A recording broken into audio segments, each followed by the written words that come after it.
Good afternoon and welcome aboard this afternoon's sunset safari. We have a gloriously warm winter's day here on Djuma, Arathusa and Cheetah Plains Game Reserves in the Sabi Sand in the Greater Kruger National Park area of South Africa. My name is Jamie, and this afternoon I have the wonderful Brian Joubert on camera along with a very patriotically themed celebratory thumb this afternoon, and we're heading out to see what we can find you on our live safari.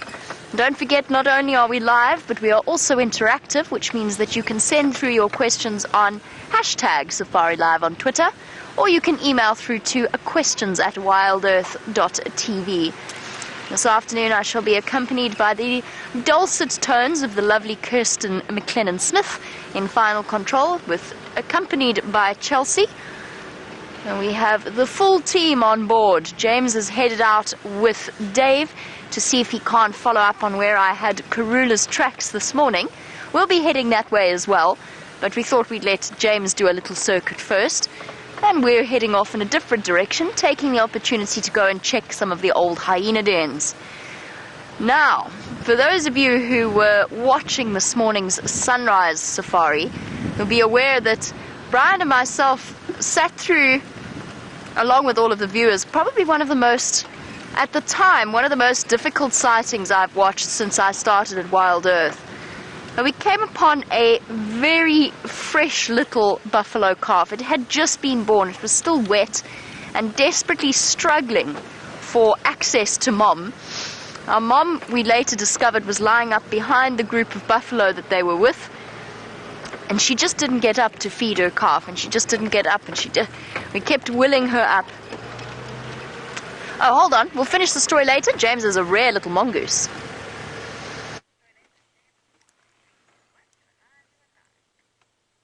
Good afternoon, everybody. This is a very special sighting here of a slender mongoose. It doesn't think that we've spotted it, and we seldom see them like this. My name is James. Dave's on camera. It's not that creature that you're looking at speaking to you. It is me from the front of the car. And we just so seldom see these things. That is so wonderful. They live on their own and sometimes in pairs.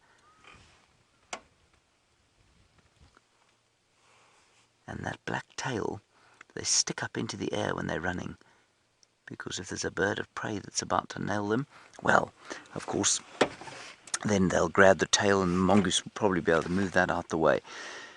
Welcome to it. Welcome to the sunset safari, as they say. I am indeed searching this area for Karula. I'm not going to spend too long here, though, because I think she might need a bit of privacy after the amount of time she spent with us over the last little while. If we find her, that's great. Otherwise, we're going to head east to Cheetah Plains. It's been a hot day, 27 degrees Celsius, 8 degrees Fahrenheit, and there's some water there, and so maybe there'll be some elephants and buffalo and other animals around there. Okay, we are as live as Jamie, so please do talk to us. #SafariLive, questions@wildearth.tv if you are on the email. Lovely to have you along. I don't know how many of you watched our little school drive this morning at 11 o'clock. We didn't see a great deal, some elephants and some buffalo, and that tends to be what happens during the middle of the day. We saw a couple of impala as well, but that is not surprising. It's a lovely, lovely afternoon. Oh, and we also saw a snake. Yes, as Kirsten's just reminding me, we saw a snake on our afternoon, or our morning drive, our mid-morning drive for the Rodin School for Girls in Johannesburg. And we're just going to very gently drive along this road, and while we do that, let's go back to Jamie for her buffalo story. Okie dokie, now that you've had your slender mongoose sighting, let us finish off with our incredible tale, and it really was truly incredible. By the end of the sunrise safari, I was really starting to doubt whether the mother was actually going to get up. I was worried about her having had complications after the birth or during the birth. However, we had to sort of leave it at that because it came to the end of the sunrise safari. Brian and myself went back there an hour and a half later to investigate and see what was happening, and I have to tell you that my heart was in my throat because as we drove in there were just vultures and battaliers soaring around, which immediately made me think that something had gone terribly wrong and that the worst outcome had actually unfolded. Fortunately, there was no sign of the buffalo, either the mother or the calf or the other two that were accompanying her, and that can only mean that the mom got up and moved off and probably gave the baby some food before moving her more safe into a more safe area deeper into that block. So it really is a happy ending to that story, fingers crossed. I mean, hopefully from here on out that little one will have a slightly easier passage than its first few hours of life, which consisted of mistaking a male buffalo for mom and wandering up to have a quick drink, which of course the male buffalo, being a male buffalo, didn't really appreciate the attentions of it and gave the little one a very solid headbutt through the air. It's amazing how tough these animals, how resilient they really are. When we think of ourselves and all of our medical marvels and the way in which, not that I'm saying we're not tough, but we're not nearly as tough as those creatures are without their antibiotics or their hospitals or their medicines. They just had to get up and get on with it. And she did so marvelously. It's amazing how involved one becomes emotionally. And I think both Brian and myself returned to camp this morning with rather heavy hearts, I suppose. We were a little bit miserable on our way home, so I'm happy that it's a happy ending. And no more sad sightings, Brian. This afternoon, no more sad sightings. No, let's find cubs playing in a tree or something similar. It was definitely a heart-rending scene. But all's well that ends well, and we're on our way to go and investigate the various hyena dens of the property before we go back and search about for Karula. I did try to find her this morning, so did Herbert. Both of us encountered the minor problem, not so minor problem, that the entire area was swarming with male buffalo. And as that little calf learnt itself this morning, it's not really an animal that you want to tangle with. My goodness. Sorry, distraction. That's quite a sizable elephant that's just walked along this, or has walked along this road this morning. I know you can't really get a sense of scale, so hold on one second. I'll hop out and have a look and see if these tracks are really as large as they look from where I was sitting.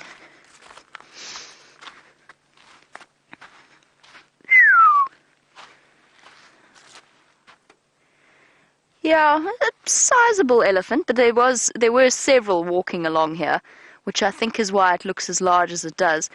Brian, can we get this track here? It's one of the clearest ones that I can actually see the size of. Perfect, thank you. This is the front foot here. This is the outline of the front foot. Jeepers, that's big. This is the outline. Where's the outline? There it is. This is the outline of the back foot. It's quite an impressive foot size. I mean, I fit in that track easily. I could crouch down and fit in this track perfectly. That's incredible. It's an absolutely enormous elephant bull that's come walking through. He's got huge feet. I did actually hear something about that on the radio on the Game Drive channel. One of the landowners reported seeing an enormous elephant bull in Must wandering along Central Road. This has got to be him. You can see where he's been dragging his trunk as well.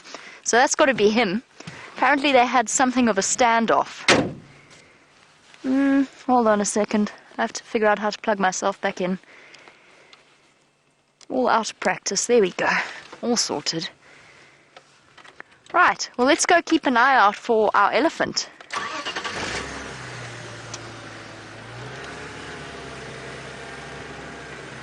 Melissa, a very warm welcome to you. You were wondering how you can tell the difference between males and females within the track itself. The answer is you can't really. The only thing is the size. So there's no female elephant on this planet, I would be willing to bet, that has feet that large. It also depends on what you see around it. So if you see lots of little tracks, chances are lots of different size tracks, let's put it that way rather. Chances are you are going to be looking at a female track just because it's accompanied by an entire herd. Whereas with the male elephants in particular, they're often on their own or with slightly smaller groups. In this case, he found a buddy.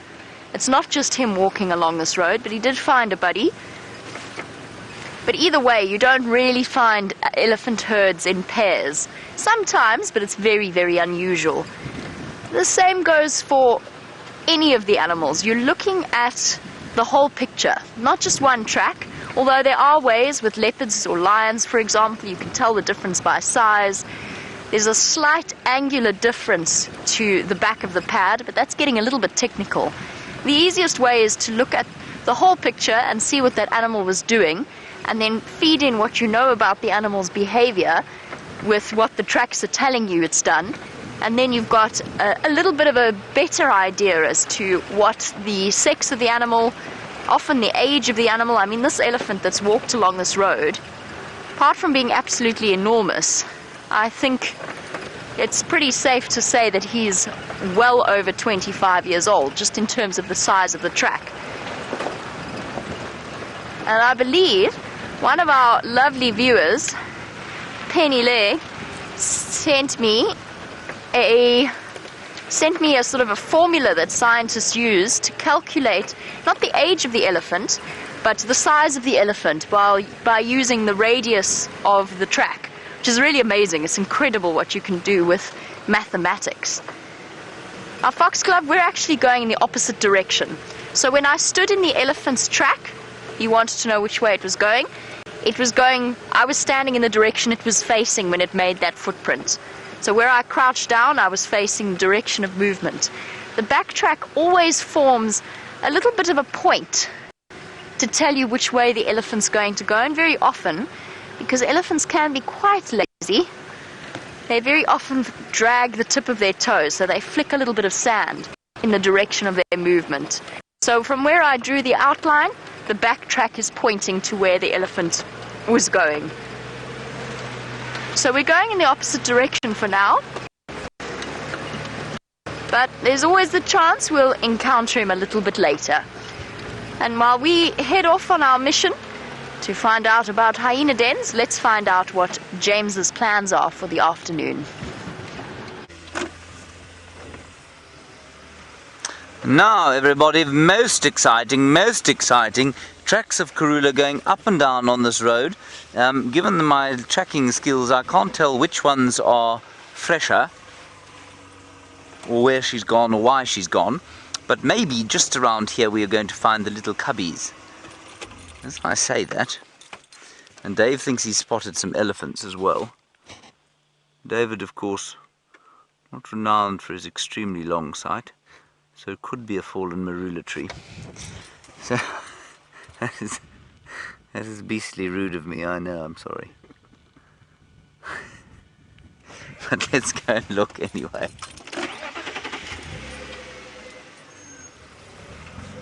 Yeah, now we drove up and down here for the school drive, and so the tracks are going up and down the road here. We'll just see if we aren't very lucky. So often I find that when we find these tracks and we think they're smoking fresh, we drive about the place and find nothing. David, where's these elephants? Oh, they've disappeared, have they? No. Interesting that. It took too long to get them. Oh, it took too long to move to them. Oh, I see. Okay. Let's just drive very slowly along here, everybody, and let's help David spot the... She's still going down here. Pallavi, nice question from you. You're wondering about Tingana and where he is. Pallavi, we had tracks of a big male leopard yesterday up in the northeast corner around Bivelshoek Dam. I'm pretty sure that's who that was, but I don't know for sure. And we haven't seen him for, I don't know, maybe 2 weeks now. So I'm not sure where he is. There are other male leopards, however, on Torchwood, which is to the east of us. And those other male leopards include a quarantine. He's killed something and he's lurking about there. And then we also have Mvula, believe it or not. He is also on Torchwood. Mvula, of course, is Quarantine's daddy. And they're not together, but they are both there. Right, let us drive up onto the bank here and survey the landscape, and perchance we will be lucky. I was thinking of speeding off to Cheetah Plains. I'm not going to do that immediately now though, because those tracks look pretty good to my relatively unskilled eye. But the fact that we drove that way this afternoon, well, not just about this afternoon, sort of late this morning, indicates to me that perhaps we might be luckier than we normally are. Tracking-wise, I mean. But of course, she won't probably be moving around too much right now. The fact that she's going up and down suggests maybe she's killed something, she's stashed the cubs not too far from here, and she's gone back to fetch them. I don't know. I don't know. I cannot predict Karula's movements. She's a wily one, that. I think we should go around that way and then we'll come back here. Are you right with that, Dave? Oh, good. And some baboon tracks around here, and they're still trying to find a little bit of water in those holes that the elephants have dug there in Treehouse Dam. But activity around this area has generally decreased quite a lot since the drying out of those the pans. I mean, there were some elephant holes that were dug there, and that underground water was seeping up through them, and the monkeys were coming down, the warthogs, and then the associated predators, of course. But since that's kind of dried up, there's been very little else going on there. And we found certainly that the southwestern sector of Djuma has been pretty quiet, but for Karula and her youngsters. Now, I thought maybe she'd stash them over here sometime today, but I might be wrong. Certainly wouldn't be the first time, would it, David? No. I'm very sad that David didn't actually spot some elephants. I've spotted a buffalo's bottom, though. Fear not, everyone. We're now going to get a spectacular view of the rear end of a buffalo. In fact, even more than one buffalo. I hope everybody is as overwhelmed with excitement as Kirsten sounds on the radio. Now, I wonder if this isn't the little group. No, I think these are all bulls, so I don't think this is the group that Jamie had earlier today. There are also two zebra. I nearly said there's two zebra, which of course is not in fact English, despite its wide usage.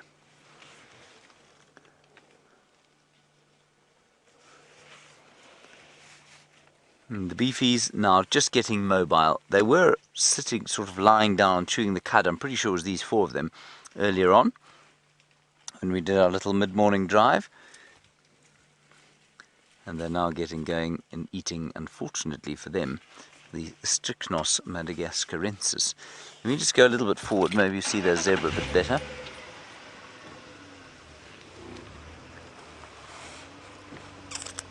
Say when, David. There we are. And every so often you are going to hear a thrashing, thumping, slapping noise. That's because I'm being attacked by flies.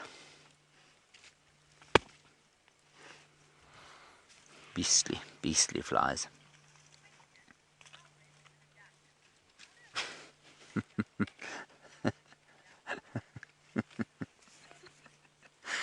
Thank you. Lovely question coming through here from someone who has named himself Howard the Duck. Howard the Duck, you're interested in whether there are a lot of mosquitoes around here. There are not a lot of mosquitoes at this time of year. In summertime, yes, there are quite a few mosquitoes, depending on the rain. If we have a good rainfall year, then you'll find that there are plenty of mosquitoes about the place. But in a dry year, not so many. Well, in theory, I have to say that even until now, I've had mosquitoes in my room, despite my efforts to get rid of them. David, have you had the same problem? Plenty of mosquitoes have managed to survive through the winter, and I think that's quite an unusual situation. But yes, we do have mosquitoes, and Chelsea agrees, but Chelsea, of course, has taken up residence in Jean's room while he's away. And, well, you know Jean's got all sorts of funny things going on in his room. That's very unfair of me, especially to cast aspersions on him when he's not here. But yes, there are mosquitoes around, and I don't know why they should be around now, especially as there's no standing water for them to breed in at all. These chaps picking up the last bits of grass that they can, and I mean they of course have the digestive systems that are able to cope with it, but many do not. And just lately I've started to notice that they're starting to look a little bit hippy, their hips starting to stick out a bit, but they're still in pretty good condition, and I think they'll probably get through the dry season. And interesting that they're with those zebra, and the zebra also, for various reasons, are able to survive in conditions that are perhaps poorer or certainly better than other animals, and that's because they have this hindgut fermenting digestive system, which means that they don't have to chew the cud, and so if the quality of the food goes down, they just eat more, and that helps them through these dry, rough times. And both of them, of course, dependent on water. There is water around if you go and look for it. The Djuma Pan, the Galago Pan, Buffelshoek Dam, and certainly plenty around south of us and into Buffelshoek. There are 5 or 6 dams there that have water. So the buffalo and the zebra should be okay as we go into a dry season. Now the tracks of the leopard do not come out on this road, so we will go around to the parallel side of the drainage line once we've finished with our zebras. Pallavi, another nice question from you. You're wondering if these buffalo and these zebra are comfortable around each other while they are grazing. The answer is yes, Pallavi, they are. They provide each other with security. They do not see each other as a threat. You won't see them kind of in amongst each other very often. Sometimes you'll find a buffalo bull in a big herd of zebras just kind of imposing himself, if you like, seeking out the comfort of the extra eyes and noses and ears that will help him detect predators. But this kind of association here is not unusual at all, where you find them grazing in close proximity. They eat different lengths of grass, so there's not competition going on here. Right, that was a nice sighting, wasn't it, David? Very nice. It is quite hot out here, I must say.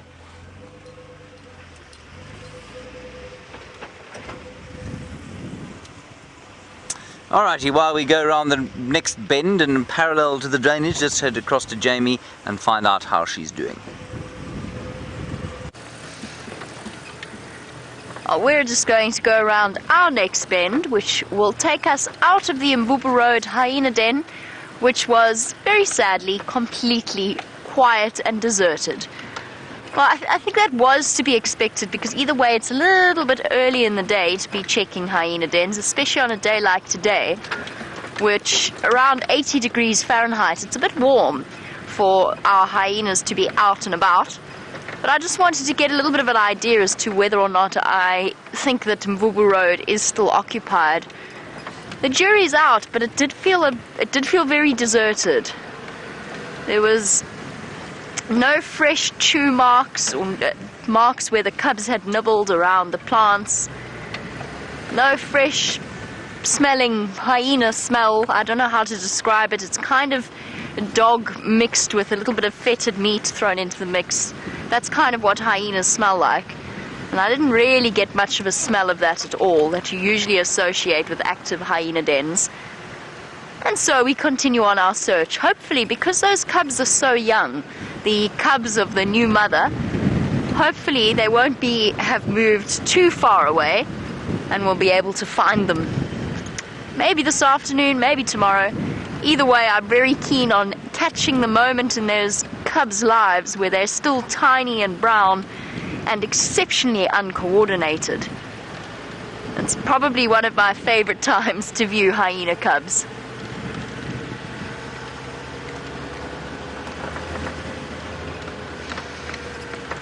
Well, the wind has been howling all day today, ever since we first found Karula's tracks when it started out. What that means is that a lot of the animals are a little bit nervous, as most of you know. Animals don't like wind. It makes them exceptionally uncomfortable. Elephants, anything from the largest elephant right down to the tiny mongoose, they all get a bit nervous. And I actually can't blame them too much in this kind of environment. I noticed it when I was trying to walk earlier. With the dry leaves blowing, it's almost, I wouldn't say deafening. Deafening is definitely the wrong word. But it's exceptionally disconcerting because it sounds like every time a tree rustles, like there's something right next to you or right behind you. And it must be very hard to distinguish between the dry leaves rustling and a predator creeping up on them. Oh, everybody hold on. Bit of a bumpy patch there. Ah well. The elephants I was trying to track have brought me right up to Buffel's Hook cut line. They've moved on and off our shores, so to speak. Not quite physical shores, metaphorical shores, because we've just hit the northern boundary of Djuma. It was the herd that we saw earlier on our special school drive in the middle of the day. But they've moved off. I know that there are some elephants at the pan. However, there are also guests that have just arrived, and I feel as though it might be somewhat of a disconcerting experience to just arrive at a place and all of a sudden there's a vehicle with a camera on the back, not necessarily watching the guests, but they don't necessarily know that. And we won't go and bother them until they're out on game drive.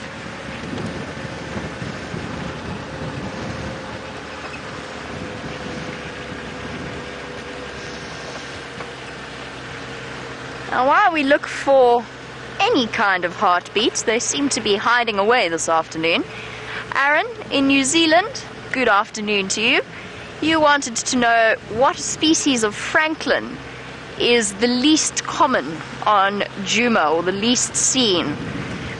Obviously our crested and our Natal spurfowl, which I'm going to lump pretty much in the same group, we see on a daily basis, at least once a drive, if not more. We very often see them, but we move on past them. I think probably, Aaron, the least common would be the Shelley's francolin, or the Shelley's spurfowl. They're basically the same family.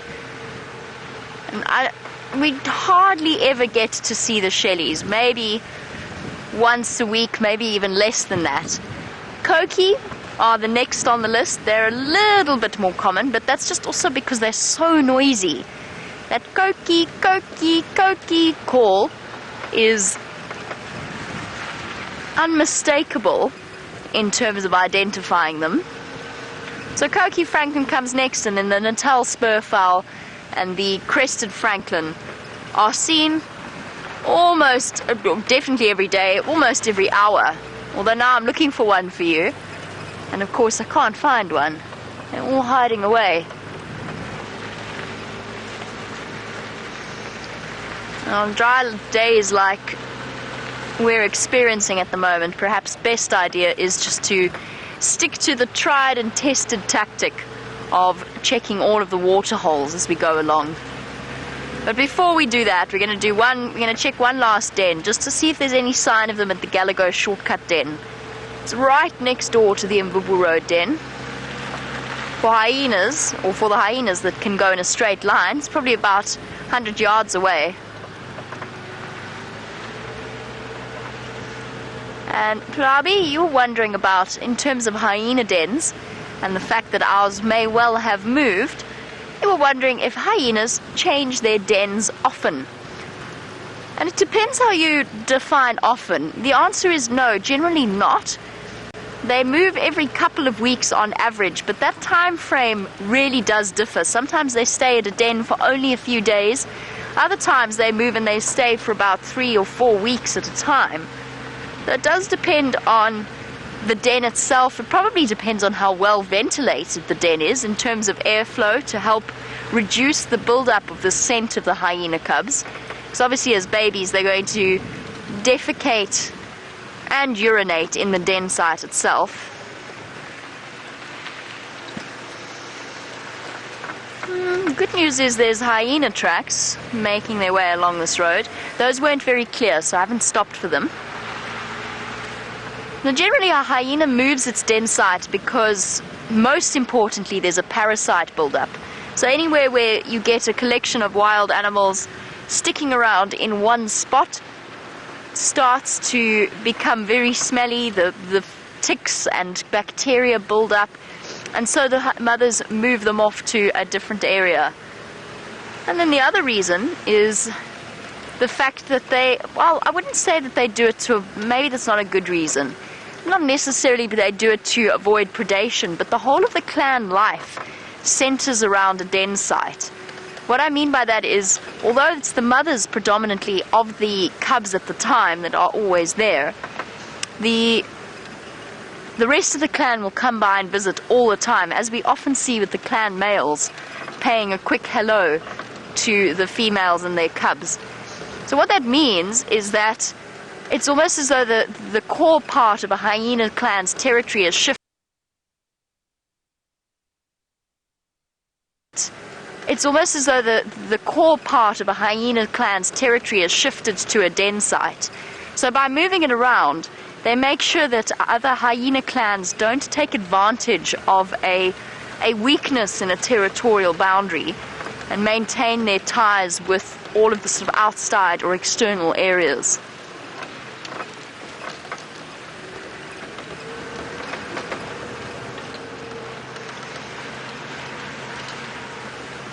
Sure, there's just elephant tracks absolutely everywhere. Hey, look, there's elephants. That was unintentional, but it worked out relatively well. What you're doing, you little thing? Why are you lying down? Are you rolling about? Oh no, not this angry lady again. I encountered her earlier today. Let's go forward a bit. She's fine. You see what I mean about the little wait just before we go forward, just to watch the ascent of this calf. He's been having a nap. Oh, but groggy. I'm just going to have a quick snack before I stand up. I've got this branch now. Oh, wait, I dropped it. Reach over. You're in my way, I'm trying to get up. Oh, there we go. Well done, baby. How was that nap?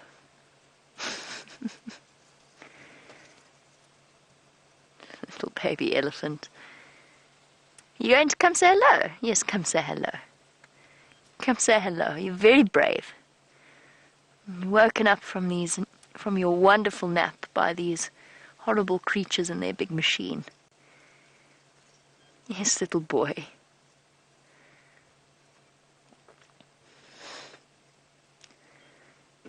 Okay, now that he's up, let's shuffle forward a little bit so that we've got a clearer view of the rest of the herd. The reason I said, oh no, not the angry lady again, is just because, we're not in gear. That usually helps when you're trying to drive a car. But the reason I said that was because earlier today we encountered an elephant herd with a female who was a little bit unsettled, but I think we actually took her by surprise. We were straight downwind of her, so she couldn't have smelt us. And I rolled, so the engine didn't make a noise, and I think that actually startled her and made her a bit upset, like we'd tried to sneak up on her, which wasn't the case at all. Yeah, she's perfectly relaxed now. Oh! Oh! Oh! Oh! Whoopsie. It's okay, Mom. Oh, you were just walking forward for a piece of grass. No, you weren't. Hi, girl. You still cross. We did announce our presence. Not my fault your baby was causing trouble. There we go. It's a bit more relaxed. It's always important to be a bit more careful with elephants on windy days. They don't like it. Don't come cause trouble. Your mom's going to come cause trouble with me then. Yes, little one. I didn't start it, Mommy. Your baby did. Although elephants are usually very good at knowing exactly who the troublemaker is. I've seen it many, many times in practice. Okay. Well, we calm now. We happy. Little monster.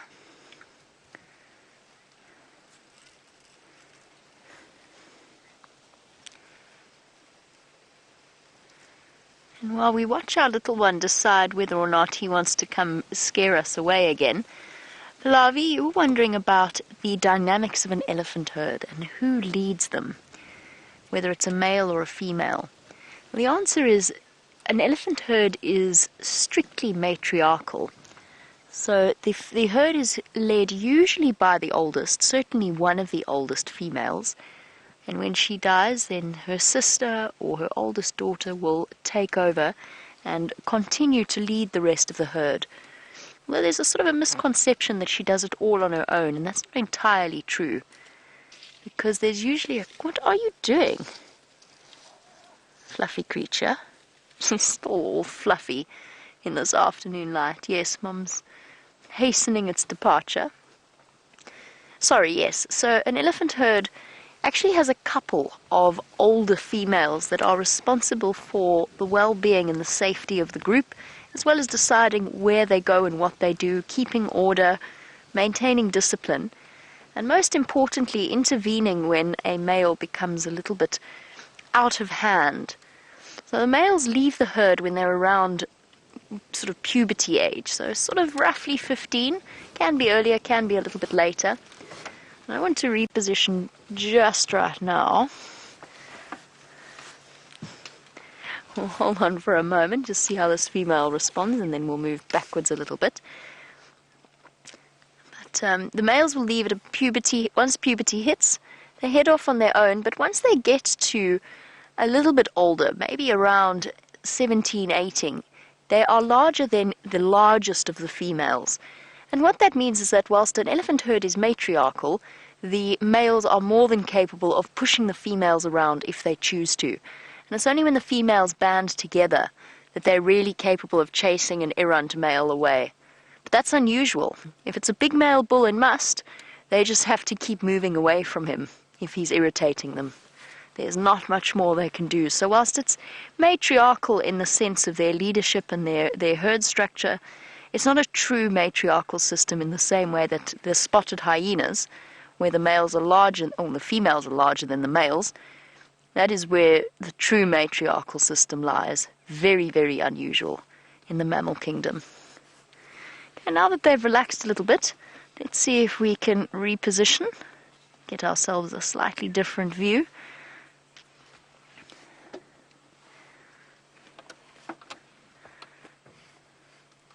Hello, Tricia, in Toronto, and happy Canada Day. I think the thumb got all dressed up for everybody out in Canada, or watching us in Canada. Tricia wants to know, it's a lovely question, whether or not elephants yawn, or whether any of the other animals do. Hello, baby. Please don't get cross.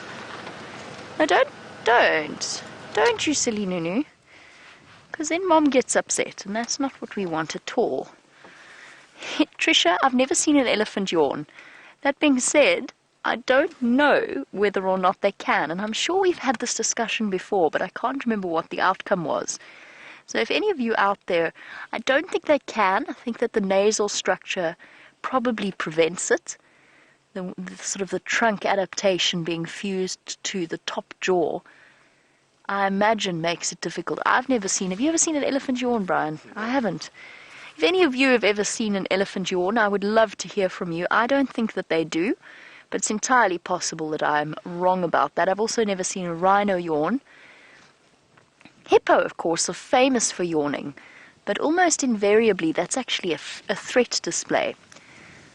But most of the other animals, Tricia, can actually yawn. The lions do it all the time, leopards do it all the time, usually as a prelude to getting up and moving off. So most of the other animals do. It's just I'm not really sure about the elephants. It's a really good point. They definitely sneeze. We've seen them sneeze before.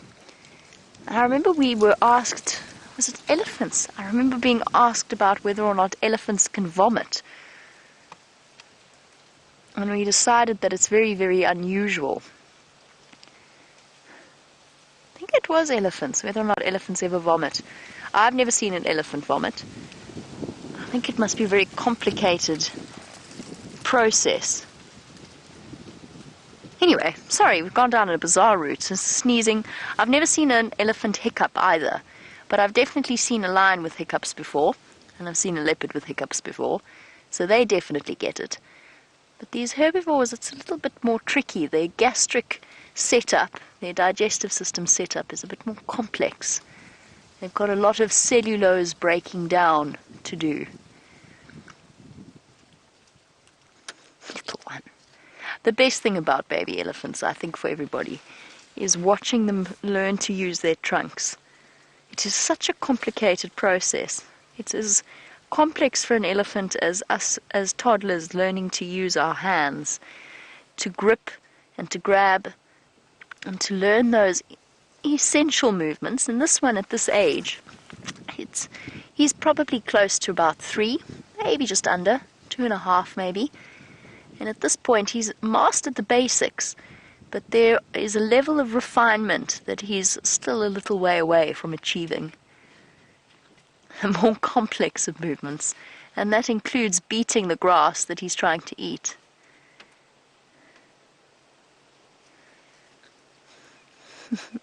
Oh, he's all cross because we woke him up. Sorry, buddy.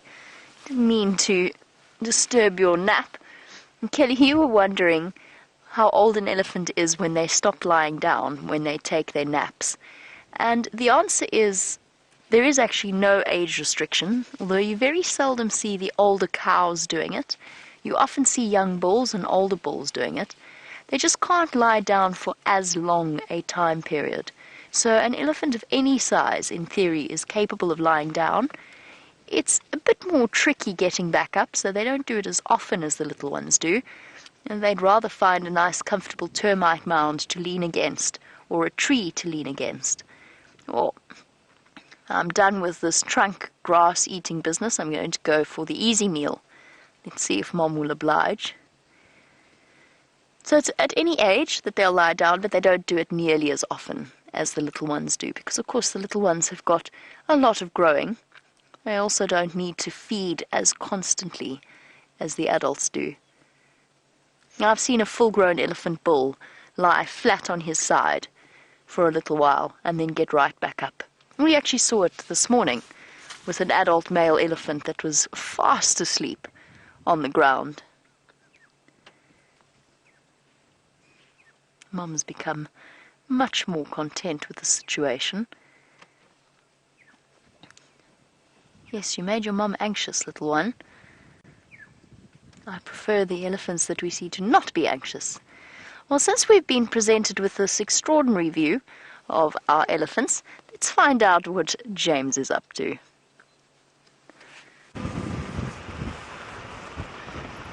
James, I'm afraid, has been startlingly unsuccessful. We've done a few drives around this dam. I found tracks of the cubs and Karula, but I'm afraid I have been unable to find the Karula or her cubbies, so I'm going to just say that they don't really want to be found today, and because of that we're going to head off towards Cheetah Plains, a slightly circuitous route, but that's what we're going to do. We might be lucky over there. It has been a long while since I saw Nkanyeni, and I know Steph had tracks of her today, but I think they were going south across the Mala Mala boundary. Now, many of you have heard us refer to Savage's Track and Treehouse Dam, and if you look in this tree here, you can see where the treehouse used to be, and it was called Savage's Track because they were going to have a TV show here called Savages, and I think it was sort of a C and D grade celebrities that came into this area, and they would basically had to survive. And there were cameras strapped to all the trees, and I think it got quite far along the sort of far along the road of becoming a real show, and then various things happened for it not to come to fruition. But they were going to live around this area of the dam and survive, and for safety they would go up into the treehouse there and hopefully not fall out of it during the night. It was like a sort of Survivor on steroids, I guess, because I think there was actually real survival involved.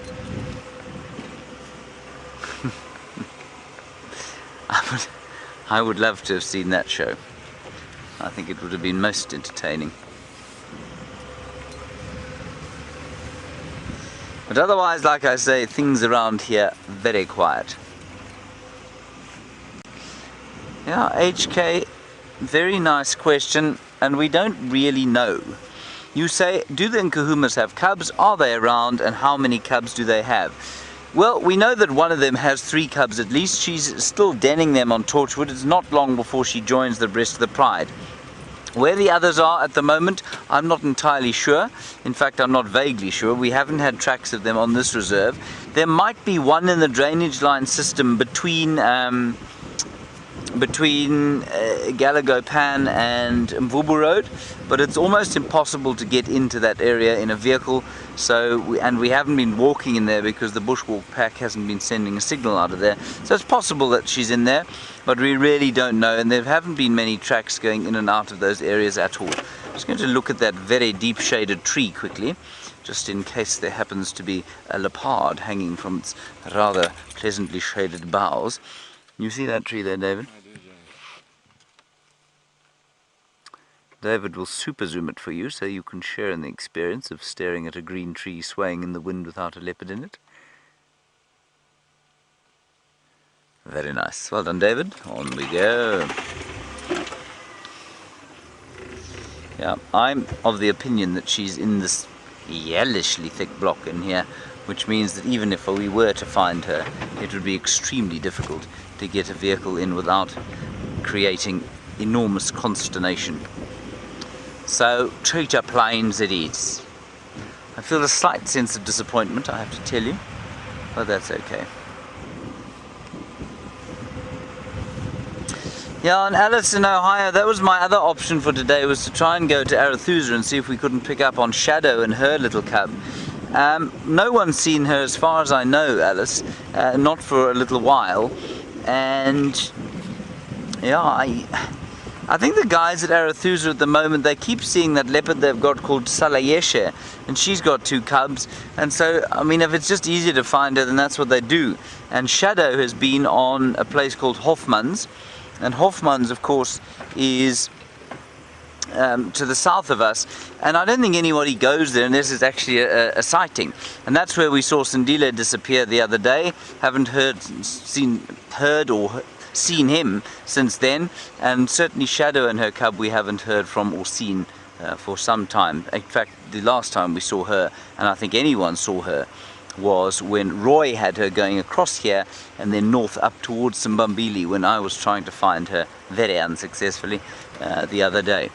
So no, nobody knows really where she is. She could still be around Simbambili. She seems to have moved her cub further than Karula's been moving these little ones. And of course she's now 9 years old, and she has thus far failed to raise a little baby beyond the age of Sindile, who is now almost 2 years old. But Sindile had to have a bit of help, of course, from us, but that's okay. It was our fault he got sick in the first place. And for those of you who are wondering, Sindile is a 20-month-old. Can't stop saying 20-month-year-old. 20-month-old leopard who had to go into rehab because he caught a rabid dog. But he's fine now, and he's back, and he's Shadow's oldest surviving offspring. She's had 9 litters as far as I'm aware up to now. None of them have survived bar Sindile. So we hope that the new one, who I have named Zara, let's hope that she survives. We might be lucky, we might find her crossing the road as we go across here. Yeah, I think in that very deep block, Karula and her babies. Maybe we'll come past you on the way back from Cheetah Plains, or Jamie will pop down here on her way. There's a single male impala, looking decidedly unstartled, almost like he has not seen a leopard. He's so startled, in fact, well, he was startled by David. I think, David, did you startle him? I think it was me, in fact. I think I've blamed you enough today, after your spectacular sighting of an elephant, aka fallen down marula tree. Well done.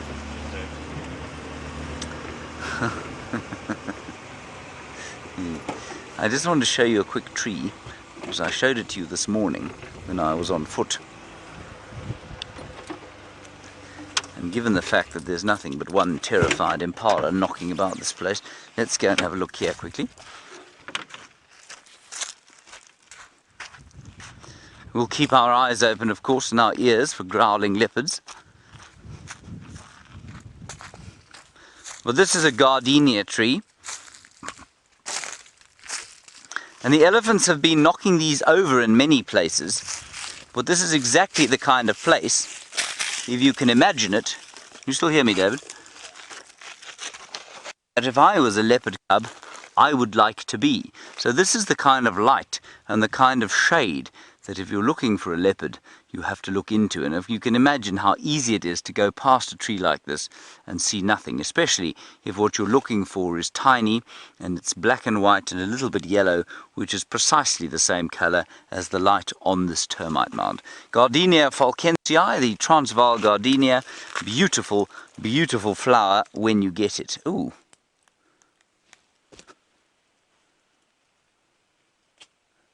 There's a leg here. A nasty feeling there that I'd stepped into something. I will show it to you, everybody. Ah, no, it's not that fresh. In fact, it's quite old. I don't really feel like picking it up because it's got flesh on it still. That's really interesting, actually. So there was a leopard in this tree. In fact, I have seen a leopard in this tree. You know what? Karula was in this tree a little while back before we were viewing the cubs. But what's nice about this leg is that you can see all the different bones. So there is the hoof, of course, and that's the metacarpal. This is a front, it's a back foot. This is a back foot. So those would be the metacarpals. As far I hear, I always get this wrong. Yes, that is correct. Is it? Don't know. Lots of different bones in the leg. I'm going to not waste your time and try and tell you what's going on. Oh no, I figured it out. I figured it out. Okay, so that was the femur. That was the femur there. Okay, and that would have been the, that would have been the tibia. That would have been the heel joint there. So those would have been the metatarsals. So the reason I find this so interesting, everyone, is that in every single mammal, the legs or the bones of the bones of the mammal are exactly the same, and basically you can figure out, you can find parallels with every bone in our body inside something like this impala. And so that, for example, although it's quite high up on the animal's leg, is the heel. That's the heel bone that you would have found on your leg. I think that's quite interesting. I'm seriously tempted to keep this so that I might use it the next time we have the tent. David, I'm going to put it here, and you're going to look after it for me, aren't you? You don't lean up against here, do you? Oh, I do indeed. Do you do? Yeah. Okay, well, we'll put it... I'll tell you what, we'll put it on the bull bar. There we go. We'll strap it to the bull bar, and then I need to do a little bit of anatomical research so that I can understand exactly what is what about this bone. There we are. I say I don't want to touch it, now I'm wedging it in with my fingers. Should be okay there. Good. Pity she wasn't just freshly eating that now. Alas and alack. You see how athletically I leapt into my tree. Right, let's go across to Jamie. She's at the Galago Shortcut Hyena Den. I don't know what's there. Now, surprise, surprise, a leopard spots might make it difficult to spot, but a spotted hyena is never too hard to find if you know where to look. And we definitely kind of had an idea as to where to look, and lo and behold, we have the new mom. The hyena that I believe most of you have dubbed Gwen, with her torn up right ear, a hyena that will forever stick in my mind. I don't know, she's just for me one of the most easily recognizable hyenas.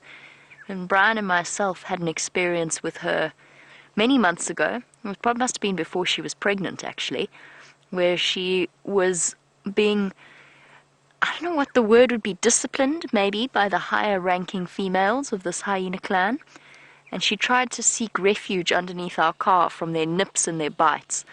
And she came out and she looked at us with such a soulful expression afterwards. It was terrible, with her ears all bloodied and torn and her bottom all torn up. And it was just forever imprinted her face in my mind. I find her incredibly easy, more so than most of our hyenas. I find her very easy to recognize. She's definitely up there as one of my favorites. So a sub sort of level hyena in terms of rank. She's not one of the higher ranking females in the way that Madam, Corky and Pretty are. It was wonderful to see her here. She's obviously moved her little ones the 100 or so yards from the Mvubu Road den across to the Gallagher shortcut den. That's become a little bit overgrown and actually quite tricky to move around in. Not that it was ever all that easy to go about. But some of the trees are definitely at a different angle. That's made getting through a little bit more tricky, but for now this is absolutely perfect. We've got a clear view of her and the little cubs when they do decide to emerge.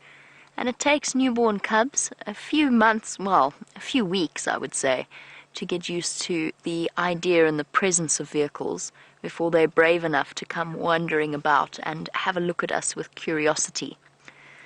Let's just chat a little bit about this den.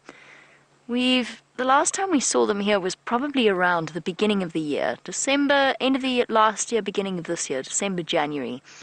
And we know that the tunnel that she is lying on top of connects across and through to the northern side of the den. So we're looking at her from the western side, across to the northern side, which is hidden behind that old dead leadwood and the buffalo thorn. There's a series of tunnels there as well, and it could well be that some of the other older hyena cubs are still hanging out around there. And Brian, good afternoon to you. You want to know whether or not hyenas excavate their own or create their own dens, or if they take over somebody else's. And I thought her tail was a cub there for a moment. I definitely got ahead of myself, got very excited. But it's still a bit early for the cubs to come wandering out, and it is a little bit windy, which means that they might not poke their heads out this afternoon, but we'll keep our fingers crossed. I really want to see them. So Brian, generally what happens with hyenas is that they will find a termite mound. It's in this area in particular with spotted hyenas, it's almost invariably a termite mound, and it's usually one that has been excavated by an aardvark. So an aardvark started the digging business, and then quite possibly some warthogs might have moved in, maybe a porcupine opened it up, and then along come the hyenas and they take over.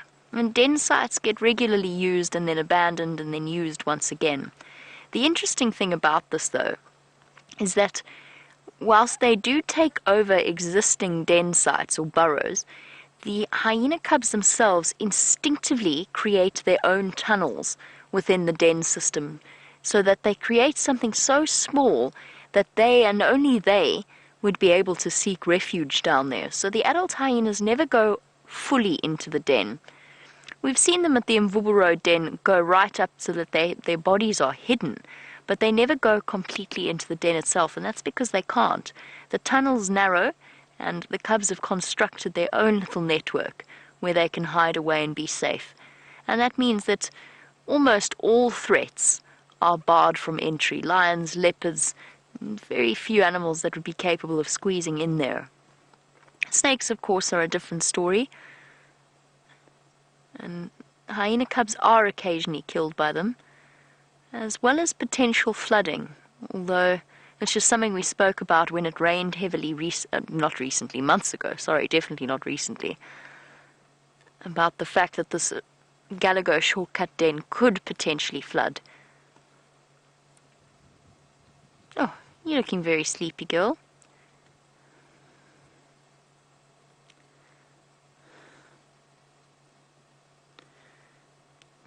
So some really fantastic information coming through from Chris Rogue, who has, along with several of our other viewers, put in a huge amount of work into keeping track of the different hyenas.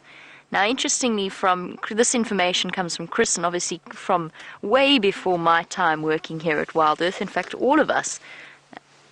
And that is the fact that Gwen as she is known, the hyena that you're looking at, is about 3 years older than the matriarch of this hyena clan. So it just goes to show, unlike the elephants that we were talking about earlier, and thank you very much for that, Chris. I had no idea, and that is really appreciated. I remember saying at the time, when we saw her teeth, I remember saying at the time she's quite an old hyena. Well, she looks quite old. She's been beaten up and scarred, and her teeth were yellow and cracked.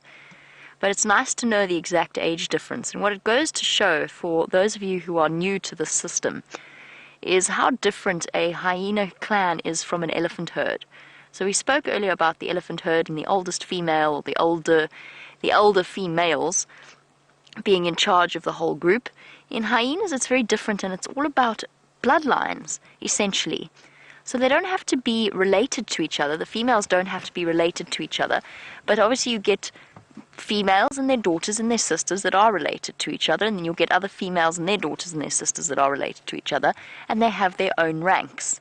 And hyena status, much like in terms of the sort of the old system of royalty, which is still not really applicable in the modern day world, but in the old system of having a king and a queen, the status is hereditary. So the cubs of hyenas inherit the status that their mother has, and vice versa. So her cubs, we've seen, she gave birth, she had two twins, She had twins last year when I first started working here, born in February. They're now almost fully grown, they're completely independent. They're still around and about though. Every now and again they come back to visit. So she had twins from last year, February. They would have inherited her low-ranking status. When we compare it to a cub like November or Madam's January twins, Madam is the matriarch, or to the December twins, all of which will be higher ranking than Gwen's cubs. I know it gets a little bit confusing. I hope you all have a pen and paper and are charting this out accurately. I advise a flow diagram. Failing that, possibly chat to Chris Rogue and some of our other hyena experts that have kept track of our different clan members.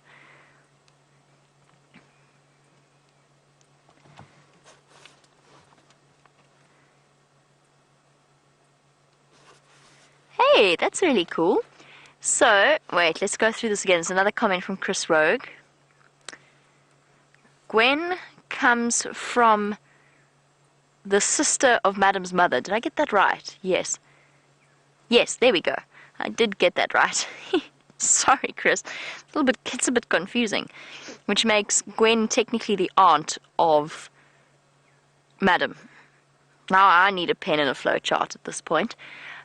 So that's interesting. It is a little interesting tidbit of information, and it goes to show that presumably, I mean, I haven't seen the dynamics, presumably that Madam's mother was higher ranking than, or was more dominant than Gwen's mother. But also, you know, we talk about the inherited status and so on, but I also think that characters come into play. We certainly don't know everything there is to know about hyenas. Researchers who've studied hyenas all their lives don't know everything and admit to not knowing everything about hyenas. That's what I enjoy so much about them. So there must be a character level as well, because if Gwen's related to Madam, but she's not high ranking, at least she's definitely not right up there. You never know what kind of a role the character and the dominance of each individual animal plays. We're going to stick around for a little bit longer. In the meantime, back to Aaron's question about Franklin's. James has got one of the rarer ones.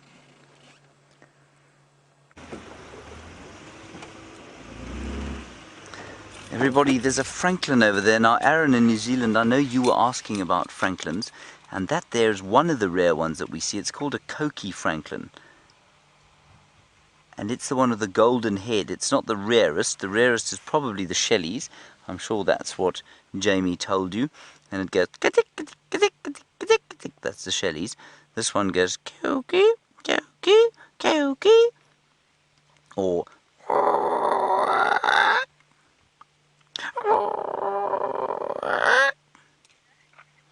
what do you think, Dave?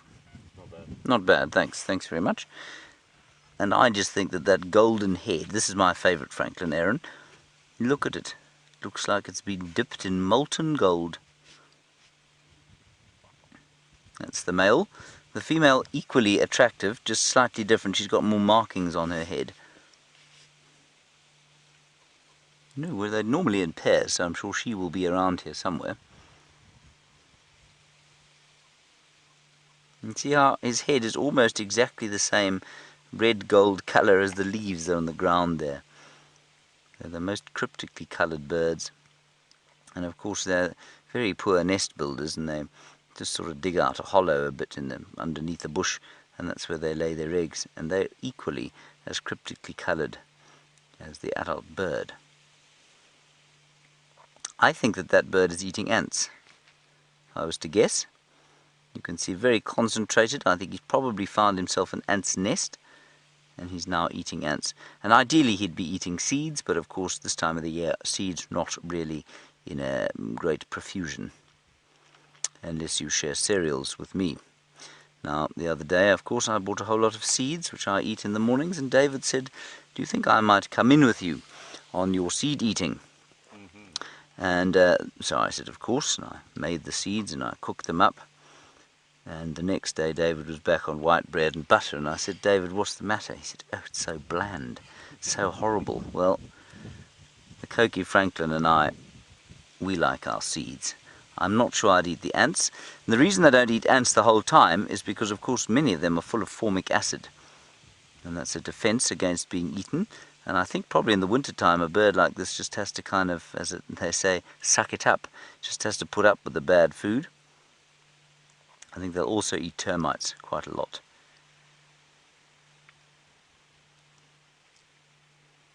Just the most brilliant coloration, I think, imaginable. Look how his head perfectly matches those dead leaves. And you can hear the wind blowing. Still that strange northeasterly wind that we had this morning. And Wiem tells me reliably that it's going to bring a front in sometime tomorrow that's coming in from the Indian Ocean, which is very odd for this area. It might actually bring rain.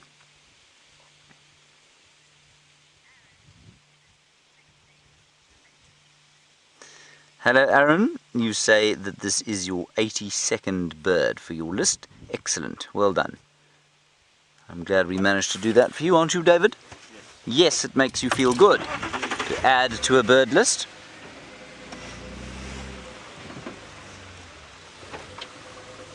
Franklin's extremely underrated birds. They really are very special.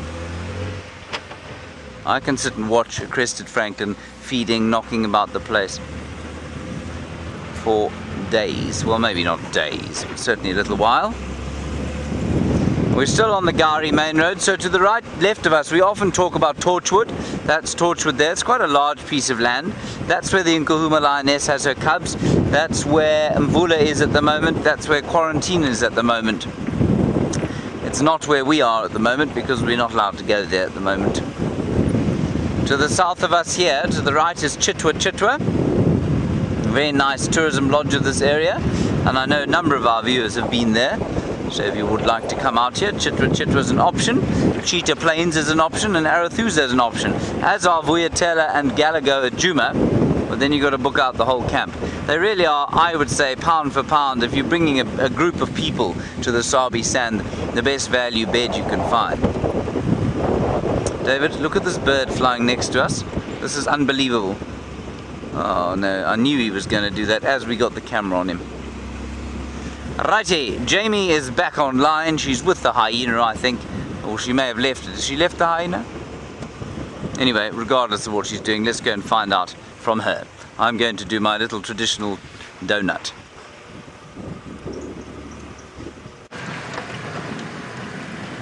We have left, indeed.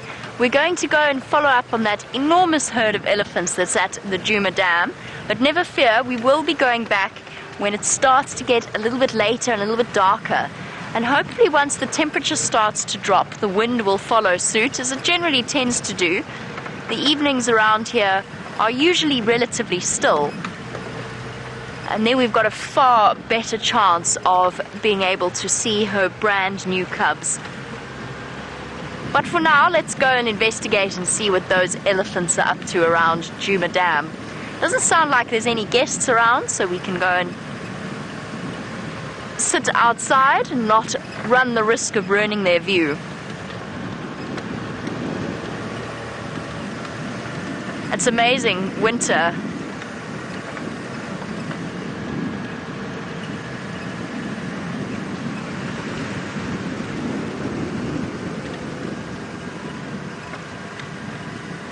You immediately feel, sorry, I'm just thinking about winter, you immediately feel the temperature drop. But I've also just got some amazing information from Wendy, where apparently, and this is something I had not heard about at all. So apparently in the San Diego Zoo, they've got videos of elephants yawning, and they usually do it pre-dawn. And they're now investigating whether or not an elephant yawn is contagious in the same way a human yawn is contagious. Because of course if Brian yawns now, which I'm presuming he's not going to do, for he is so enthralled, but if he were to yawn, I would obviously immediately follow suit. It's one of those funny little aspects of human behavior. Haha, Ellies, come. You need to yawn for us. Oh my goodness, parade. Hello. Before we go, just a quick view of these beautiful Inyala. Oh, they're always around the lodge. Okay, we can't delay. For apparently, although our elephant herd is on its way, there are more coming to join them, and I'd like to beat them there so that we are there for their approach to war.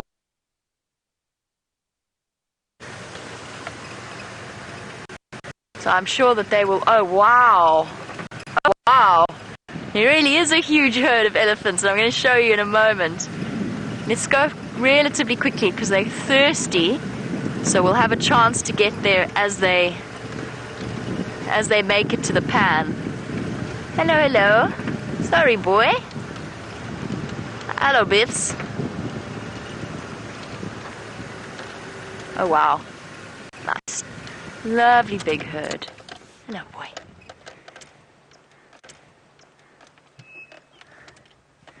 This is going to be beautiful. There must be, I would say, at least 30, close to 40 elephants coming in through here. There were a great deal more than that if you factor in the first herd that had moved in. Hello, guys. Thirsty.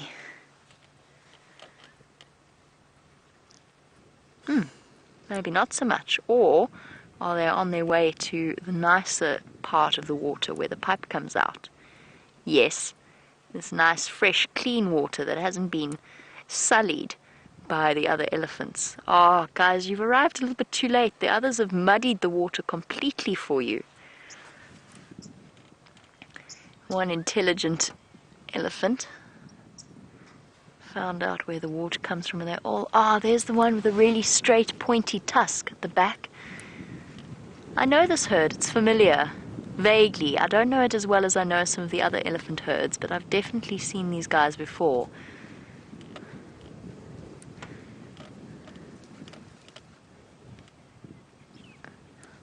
I think this might have been the elephant herd that you saw with James last night on the sunset safari. There she is with her straight, I don't know how one would describe that, almost sword-like, more spear-like, pointed tusk. Apparently James described it as a toothpick, which is not quite as awe-inspiring, I feel, as a spear, but we can go with that as well. Some of them stopping for a mud bath. Having a marvelous time, not really wanting to drink the muddied water that's been stirred up by the elephants that came before them. One little chap's having an absolute ball. He's absolutely coated himself in muddy water. Obviously he was feeling the heat a little bit. Whee!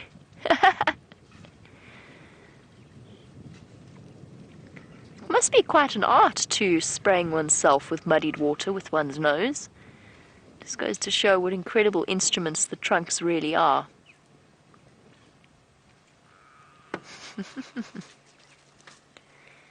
Is that better? Are you feeling a bit cooler? Wow. And this herd is very much on a mission. They barely stopped to drink. They're following straight in the path of the other elephants, watched cautiously by the buffalo, who of course will know about the elephant's tendency to get a bit protective over their waterhole. I think we should try and follow them and try and stay with them, just to see exactly what their plans are. Last little straggler's finished off with his mud bath.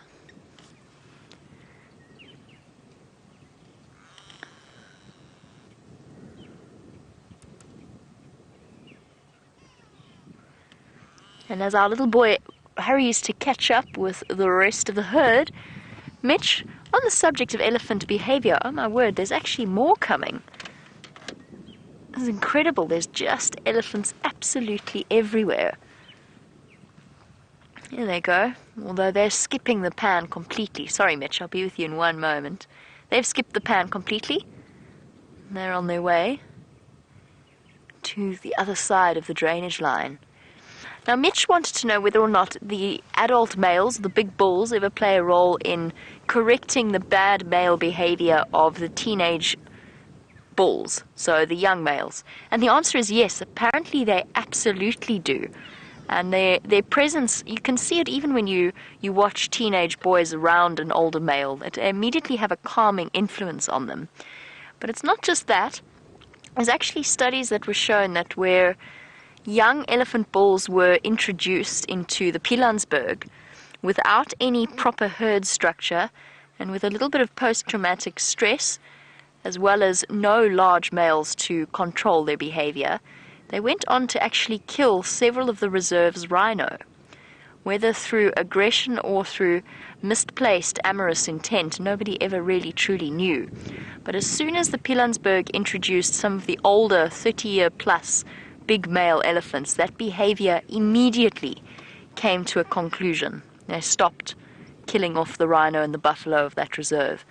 So a fascinating little story, and it's clear that an elephant male, despite the fact that we don't really see them as fathers per se, they actually play a very important role in elephant society as a whole, in terms of teaching them their behavior that they should exhibit.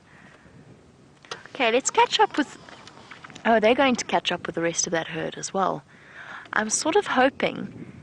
the buffaloes now managed to go and get a drink now that all of the elephants have left.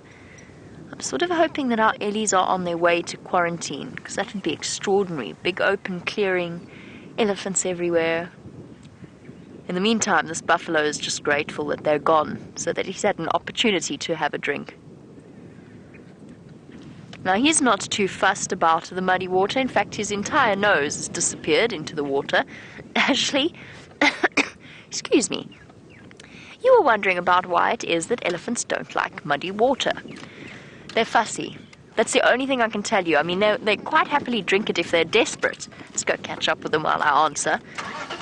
But elephants are fussy drinkers. They're known for it. If you watch them, whenever they're next to a river or a dam like this, if they know that they can, they'll dig a hole in the ground and bring up fresh water from the surface that's been filtered by the sand, rather than drinking from a muddy pan. Hello, boy. I know you. You've got the blind eye. Can I come past? It's okay. You're looking at me out of your good eye. I would like to come through if that's all right. Shame. He always has to stop and look at you from his left eye, because obviously his right eye is entirely blind. Okay, can I come past now? Thanks, boy. While we catch up with our fussy water-drinking elephants, let's find out what James is up to.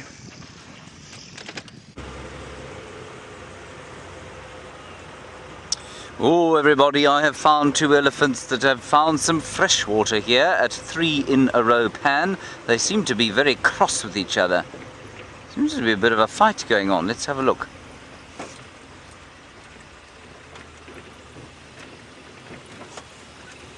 Two youngish bulls. It's very nice to see. And here's another one coming out of the bushes here with the rest of a herd. I think these are two young bulls who are probably trying to separate themselves. But just look at this kind of a very pale powder blue sky we've got. The grey elephants juxtaposed with the copper leaves that are falling out of the trees. It's a lovely, lovely sight. Here's a huge herd of elephants coming down to drink.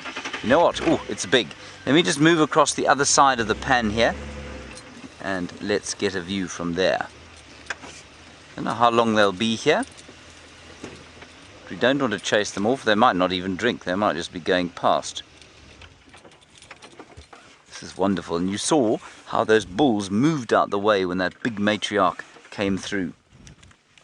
David, I might have to take some rank average photographs here. Yes. You just be quiet. You can have a post. You can have a post photograph, say.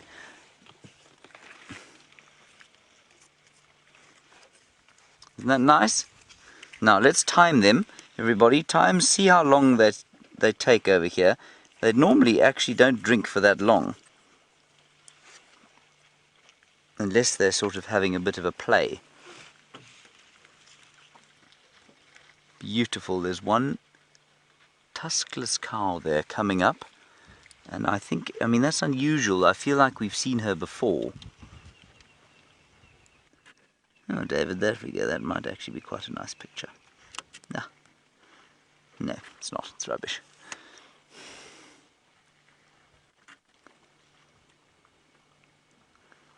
So nice to see them drink. It's the most peaceful thing to do. Little ones and big ones. Wendy, a nice question, and I think the answer is no. You say, do elephants ever spray each other? Wendy, I don't think they do. I don't think I've ever seen elephants spraying each other at all, no. I think they almost always just spray themselves.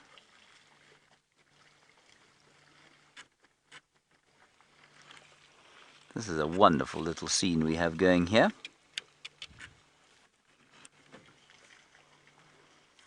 And I guess probably pretty similar to the one that you had earlier.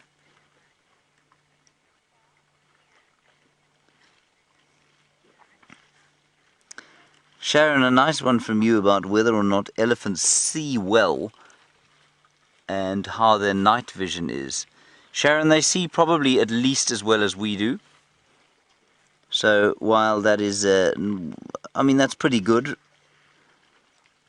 Some people will tell you that they've got bad eyesight. I don't believe that. I think that they see pretty well. And something else I wanted to tell you. Oh, their night vision. Probably not great. I don't know for sure, but I would suspect it's probably not wonderful. Probably a little bit like ours again.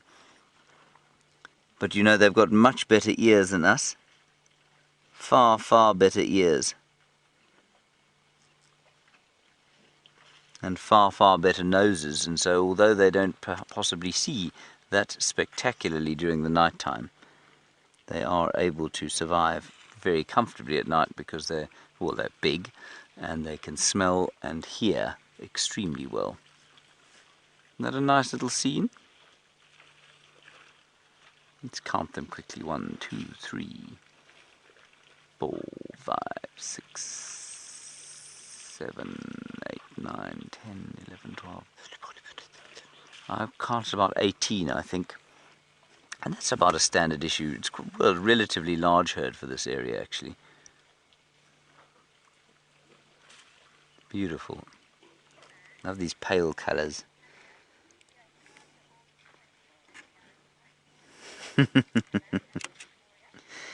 Hello, Emma and Victoria.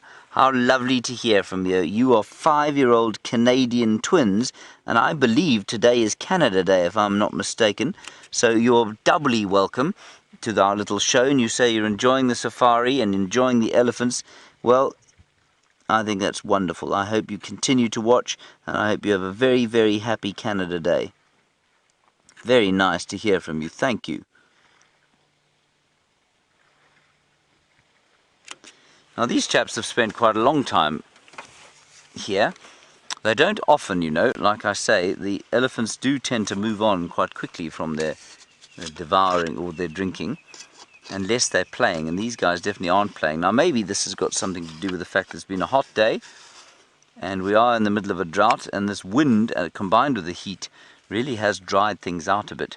And I think you'll find that elephants, because they don't have what we call waterproof skin, like yours and mine, they also don't have sweat glands. You might find that a wind and heat would make them very thirsty indeed. They probably lose quite a lot of water through the skin on a hot, windy day like this.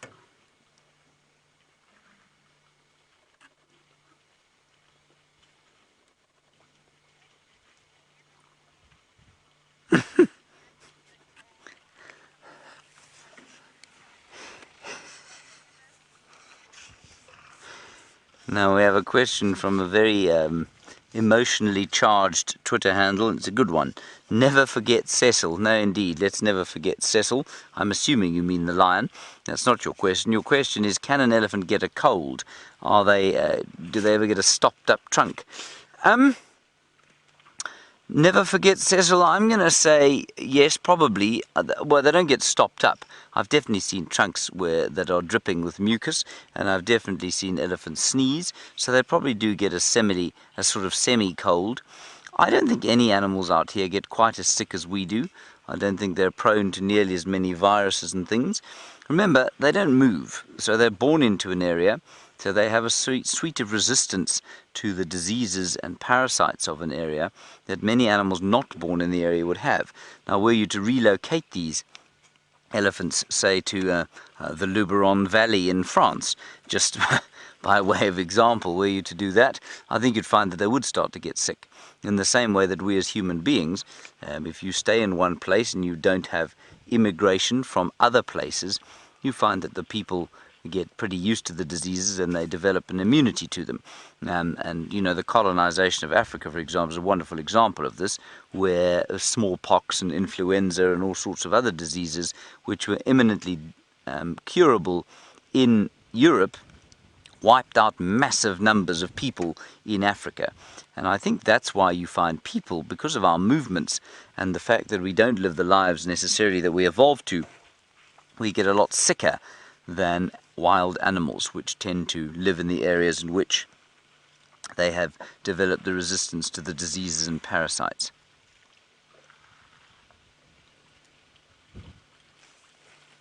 Also, of course, with the advent of medical science and the fact that we live in an egalitarian society, semi-egalitarian, in other words, we live in a society where if you get sick, it's unlikely that you're going to, if you have a family, for example, it's unlikely you're just going to die and be unlooked after.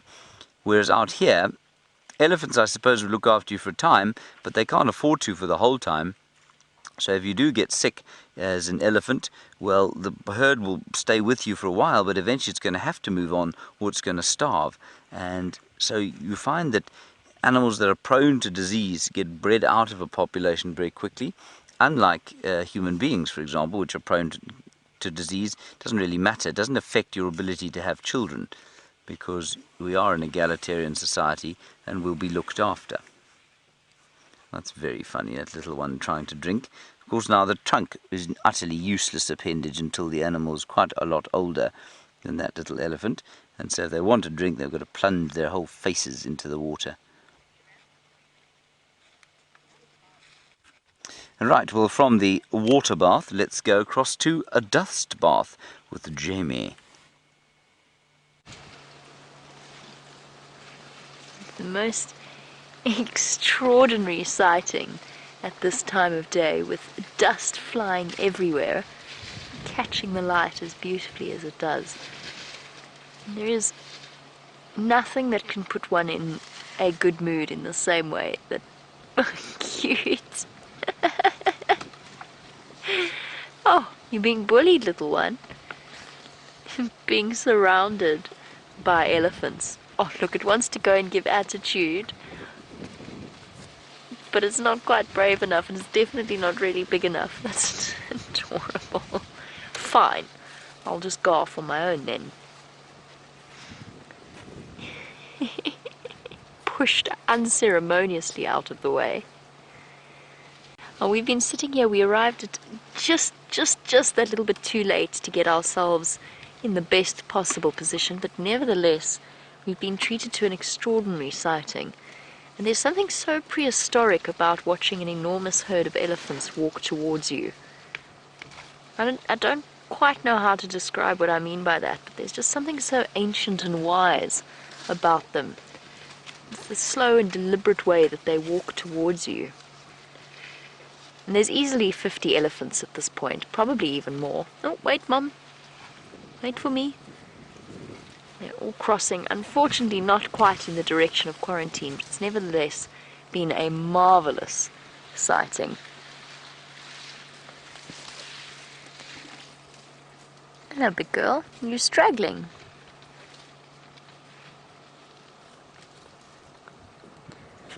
Here we go. We've got one very pregnant straggler.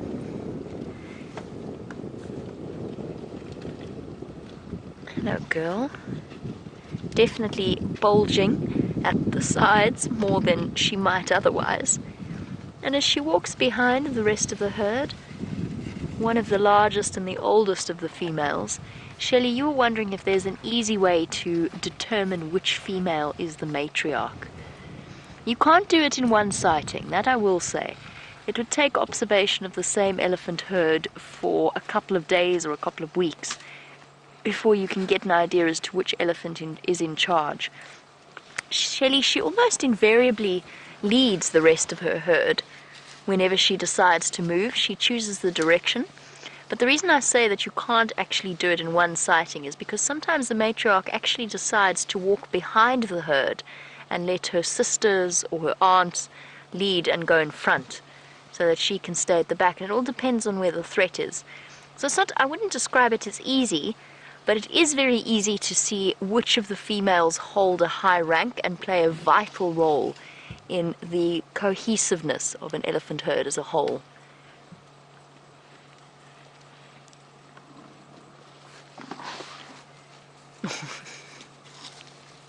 It's so wonderful watching their dynamics. Elephants are such extraordinary animals.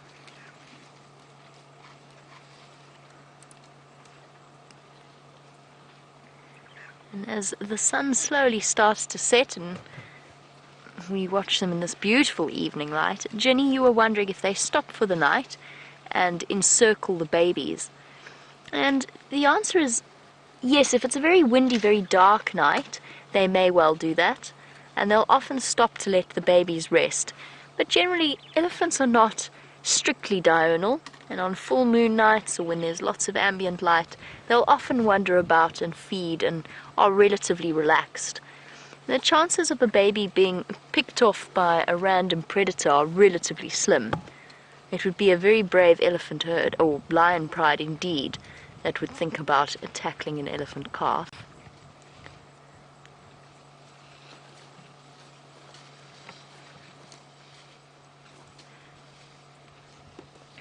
Munching away in the silver cluster leaf. But the excuse me, the squeals of the calves would immediately bring the rest of the herd running. Now, they don't really fear the night in the same way that the impala or the zebra or the wildebeest do. And they don't necessarily make their way out onto vast open clearings just to feel that little bit safer, in the same way that maybe the buffalo do, for example. But already the wind has actually dropped, which is an absolute pleasure. We're surrounded by the smell, the sort of grassy smell of elephants.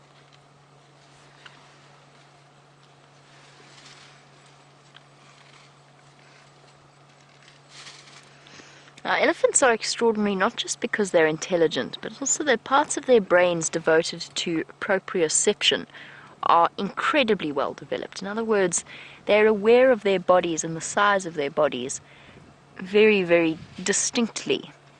But Mitch, you were wondering, do they have sensory hairs on their legs to prevent them from kicking their young? And the answer is yes, they do actually have hair all over their bodies, from the tip of their trunk right back to their tail. Stiff, very bristly hairs, and those will play a certain role in sensing where they are in relation to something else, including their offspring. But for the most part, they've just got an incredible awareness of where everything is. They do have lots of blind spots, but they will, I don't know, it's an amazing thing that the young don't get stepped on more often. Was it yesterday, Brian, that elephant kicked the... Yeah. It was. So Brian was in the sighting with James yesterday with the same elephant herd, where an elephant cow just walked past and kicked the calf. Was it her calf? No, it wasn't. It wasn't her calf. No. She just walked past and casually kicked it. It was very, very clearly intentional. Elephants don't ever do something like that by mistake. They're just constantly aware, and I think that they build up an image not just through feel in terms of the hairs on their legs. I think they actually build up an image of what's going on around them with their incredibly sensitive hearing. Almost like a kind of echolocation, if you will. They're just constantly aware of what's happening.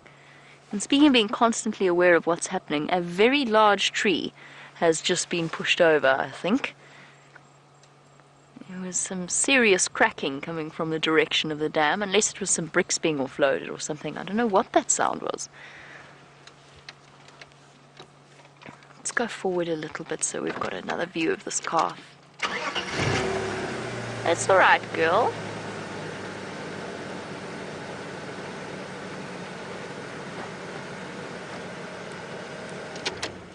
Okay, girl.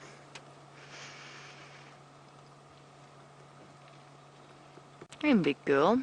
You're not too happy with that, eh? It's our pregnant lady who doesn't want, and she's just a little bit unsettled by the noise of the vehicle. And that sort of backwards glance out of the corner of her eye as if to say, I'm watching you. If we have a look at the dents in her temporal region, she's not a young elephant. She's not ancient, but she's not all that young. But they can, of course, live up to 50 to 60 years old. You could just imagine the amount of wisdom that an animal of an elephant's intelligence accrues in that time frame. Amy, you were wondering, if an elephant lives up to 60 years old and their young don't have too many natural threats, that they're always protected by the herd, they don't have a very high mortality rate, what is it that controls elephant numbers? There's a couple of things. One is a level of parental care extended to their offspring. So you've got that 22-month gestation period, and then at least another year, if not more. Hello, boy. Of extended caring for their calves. So what that means is that a female during her lifetime probably doesn't have more than 5 or so babies. Whereas if you compare that to a lion that can have up to 6 per litter, it's unlikely to be that high, but up to 6 per litter, they've actually got a very, very slow growth rate, a very slow period at which they attain sexual maturity at around 13, 14, and it'll be a while before they have their first offspring. So that's one of the big ways that the population size is maintained. And then, of course, food. So every environment has a carrying capacity, a number of enormous pachyderms that it can support. And if it is not reaching those standards, the elephants either die of starvation, or before fences and humans, they would have just migrated on and dispersed elsewhere. Those are one of the two main things. Unfortunately, these days, well, those are the two natural... Ooh, naughty boy. That female wasn't very impressed with you there. Shame, he's getting bullied from every angle, this poor little elephant. Unfortunately, these days, probably the predominant reason behind the control, if you want to put it that way, of elephant population is, of course, human beings. Oopsie. Ooh, making her very cross. Shame, he's just at that age. He's not quite ready to leave the herd yet. He's not quite big enough to leave the herd yet. But there's that awareness that he's not really all that wanted. And he's irritating these two females. There's one female that you can't really see that's behind a tree, and then there's the pregnant female that's off to the left. And I think half of her reason for her unsettled behavior is because she's irritated by him. Shame, boy. Not wanted by anybody at this stage.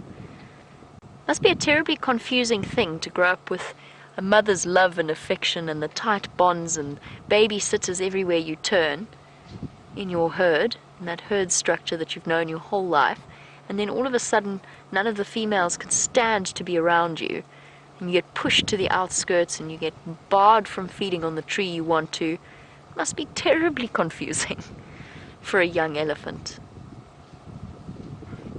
I always feel for them at this age. The process of alienating a young male elephant from his herd is a long one, and I think it's often quite upsetting for the young males. And I've seen it a few times where they're clearly, it's not just me anthropomorphizing the situation, they are clearly showing signs of distress whilst being pushed away by the mothers or the other members of the herd. Shame, boy.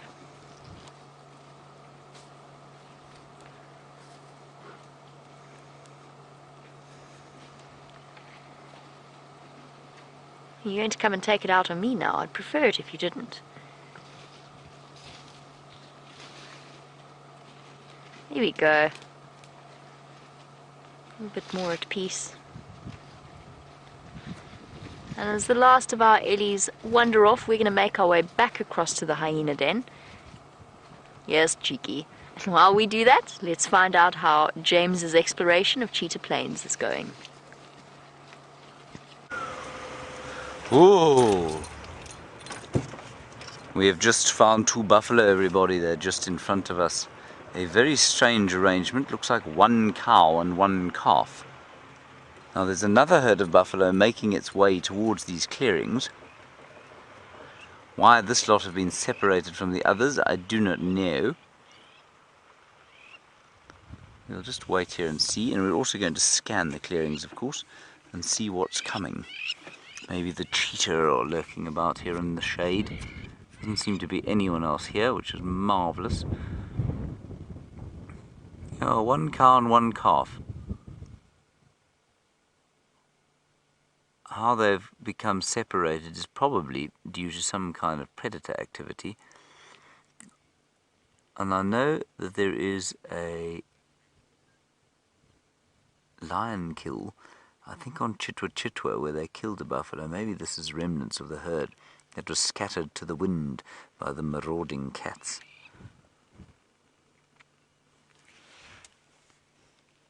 See, they're looking at us deeply suspiciously. David, I'm not looking at them, everyone, I'm scanning the clearings. Did I hear her making some dung? A plop? Negative, something plopped. I wonder what it was. Anyway, there they go, running off through the clearings. So we'll take a little gentle turn towards the east. That's to the left-hand side of your screen. And let's see what we can find in the clearings here. We can find 1 crowned lapwing already. Oh, ostrich, running, high speed. Davy, far end of the clearing there. Charging across.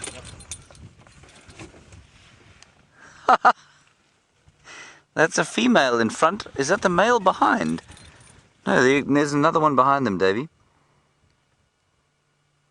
Yeah, that's the male, I think. Is it? Looked to be both female. There was another one herring up behind them. Oh, there he is. He's in front there. In fact, there are 3 there. You know what? Those are 2 young males. I think those are 2 young males. Those are the 3 behind there, and I think they're young males. If you see the white underneath their wings, I don't think the females have that. No, they do.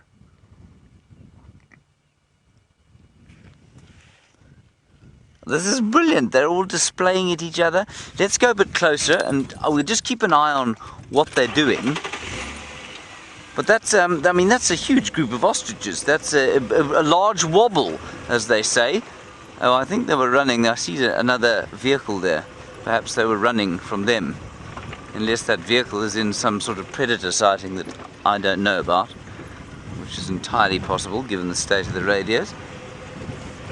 But that's a big group. 3 of females and the male and his lot off in the clearings. Here they're coming sort of back this way. I think this is absolutely brilliant. Yeah, let's go up here. We'll get a nice view with this huge long lens. Now I've got to tell you, those things were probably what, Dave? 200 meters, 250 meters from us when we used the super zoom lens. That's about, it's almost 1,000 feet. So the camera is fantastic. This is awesome. Hang on a sec. Let's head up that way.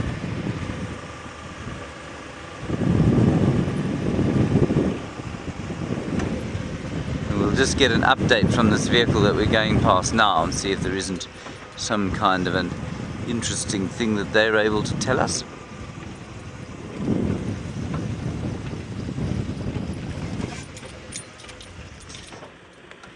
Good afternoon.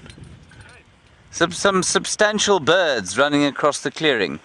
Yes, I did. Very exciting. Very exciting. Not small, those fellows. Oh, it looks like there's in fact 5. Yes. I think they're 6. 6? Yeah. Oh God. A large How are they running, James? A large wobble of ostriches. I have no idea. I'll go and find out. I'll let you know. Ask and tell them. Yes. Have you seen anything of late? Chilling. Chilling. Okay. I was going to you or Matilda and Gala around. Okay. No luck. Cool. You know. See you later. Oh, So that was Sean, everyone, from Arethusa, and he's just saying he's driving around here hoping, a bit like us, to see a male lion or perhaps a cheetah.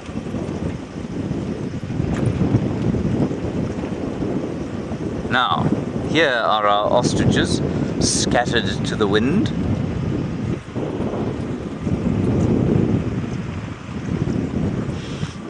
Now, James Richard, you want to know how the smells of the bush differ on cheetah plains compared with, say, Djuma?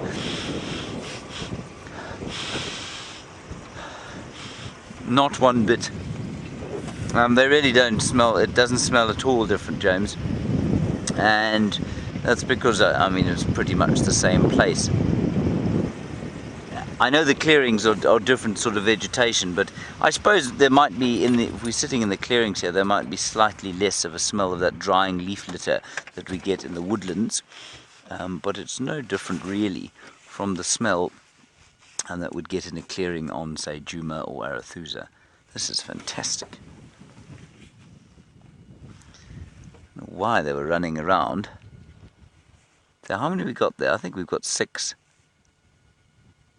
7.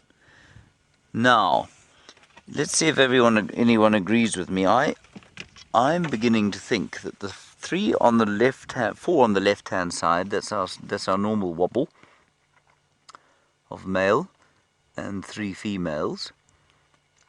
No, the others look to be all females. I thought for a second they might be young males, but I don't think they are. I think that male has just got his work cut out from him now. Look at them opening their wings. They're the most incongruous looking creatures.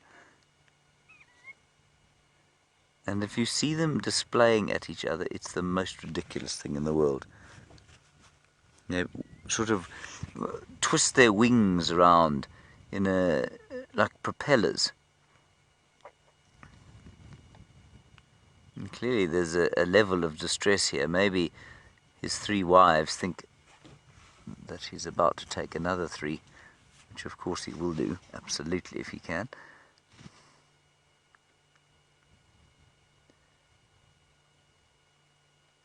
Fantastic sighting. They are so funny. I don't know why they're so funny, but they are. I guess it's the absolute look of complete surprise they have on their faces most of the time. And if they relax, their tails are down. And you can see the tail of the one going up and down there. You see how their feathers are very different from a bird that flies feathers. They're not held together. The barbs of each feather are not individually held together by the Velcro like barbicels and barbules. So the feathers are they almost take on the appearance of hair, which they are not, of course, standard issue feathers those. But they don't stick together because they don't fly, and so they don't have to have the same level of care administered to them, because, of course, they are not flying birds.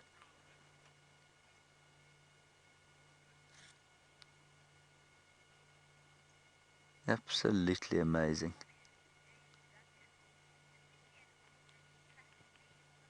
Oh yes, good idea, James Dungan. You want to see an ostrich track one day. They are fascinating tracks. It looks like two fairly large sausages side by side. They've only got 2 toes. Herd of buffalo now running towards us. Here they come, Davy, there they are. They're coming out of the bush now. Look at this. Look at the dust. I don't know why they're running. Maybe there's a lion in there.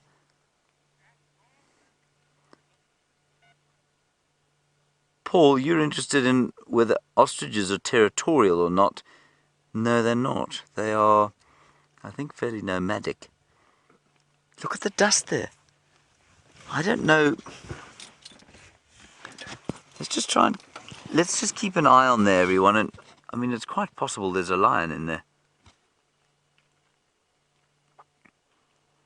Something spooked them and they ran. And I know, you remember those 3 lionesses and the 2 males that were on that buffalo kill the other day. They don't know where those 3 lionesses went.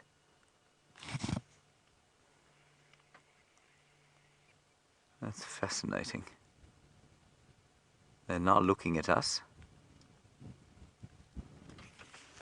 It's so great having this camera where we can see so much from such a vast distance away. The ostriches continue to lurk in the clearing here. I don't think we should move. I think we should stay right here. In fact, I do think we should move. I think we should go a little bit closer to the buffalo. Oh no, hang on. Look at the ostriches. One of the big females is chasing these other ones away.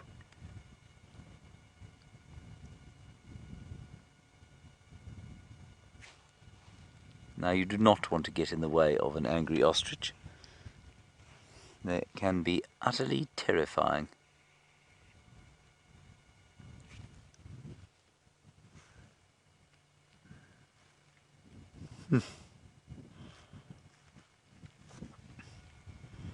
As the golden light of the late afternoon descends on the magnificent plains of Cheetah. Oh, Gail, what a lovely question. You say, does anything just run ever for the sake of it, for the joy of running? Youngsters do, certainly. Young animals do in much the same way that young children do. Sometimes you see a herd of animals just kind of running around the place. Buffalo, I've never seen them do that. I've certainly never seen a leopard or a lion running for fun. Yeah, I'm going to say very few, Gail. I've certainly had that feeling, though, you know, when I mean, I go for a run fairly regularly, but sometimes it's a real sort of effort to make myself do it. And sometimes you just feel that amazing sense of joy and freedom, just when you're not stiff and sore and your mind is clear. And I wonder if animals do the same thing. I don't think many of them do, you know. I mean, imagine being a bird. Imagine how much you'd fly for fun. Unless you're an ostrich, of course, in which case you cannot fly. Can you, David? No, you cannot. Good.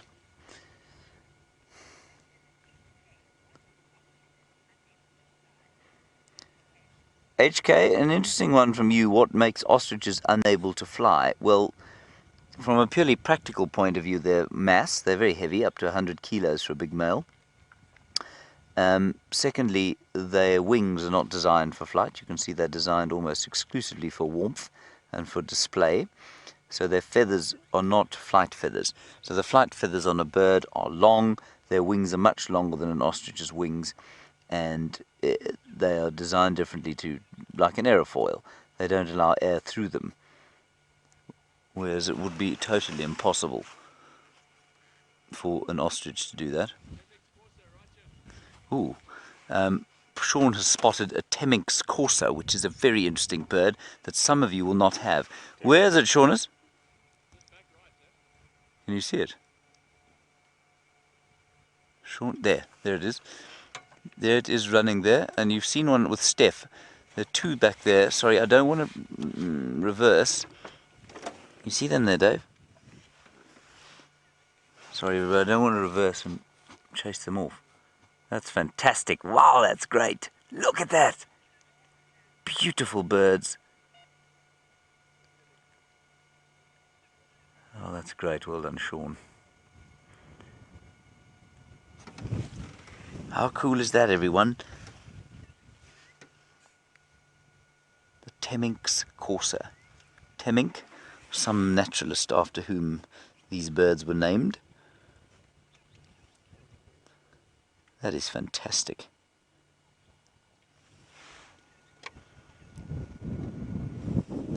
And see our shadows there.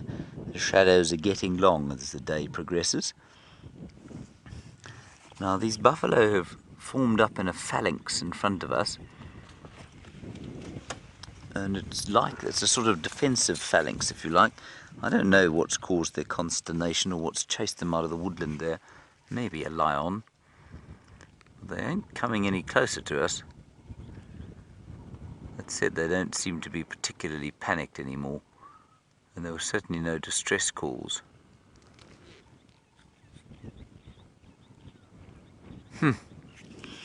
It's all happening here on Cheetah Plains. Now, back to the question of why ostriches can't fly. Evolution-wise, they can't fly because they've lost the ability to fly because they've moved into a different niche. So I don't know too much about the history of their evolution, but they obviously occupy a niche that other animals don't occupy. They eat they eat fresh sort of shoots, so they'll eat forbs and buds and possibly the odd bit of fruit that very few birds are able to eat. And with their size, they haven't had to be able to. So they've, instead of having flight as a defensive mechanism, they've developed size.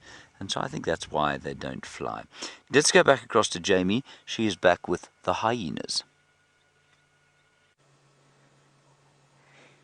For the moment, just hyena singular, no plural about.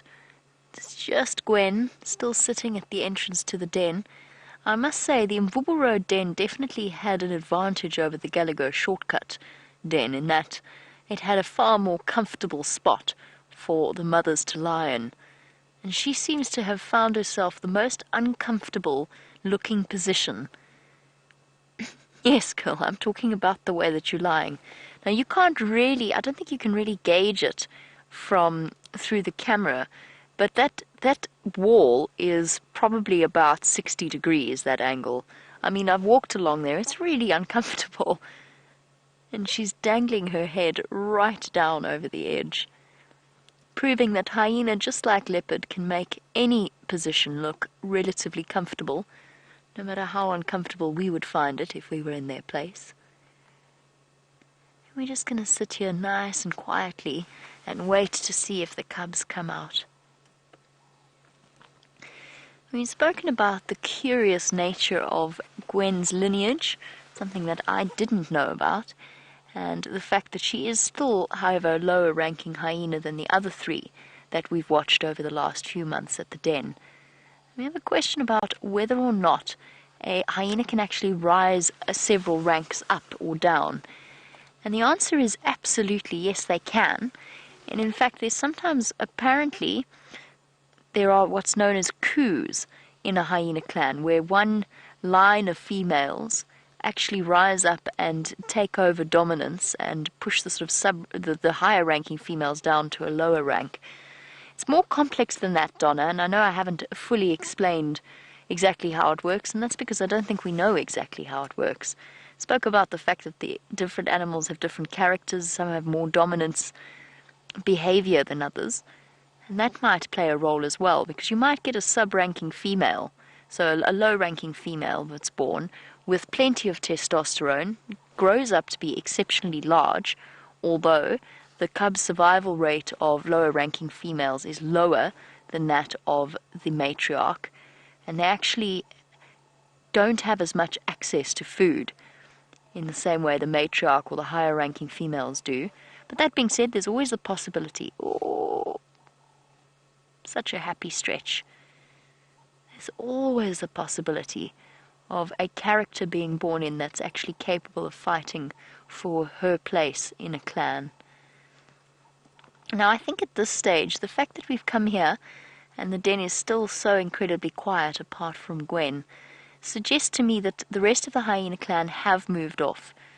So, another big yawn showing us those yellowed teeth of hers. Might be getting up to call her cubs. Let's just watch. Whoopsie, she nearly fell into the den.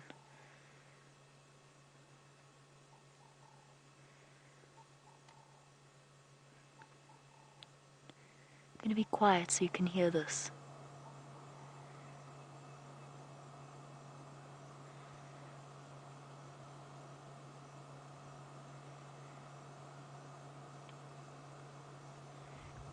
Interesting.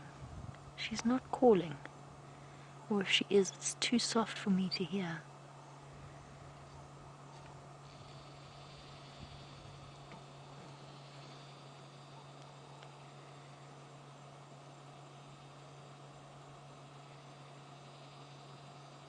Come on, little cubs.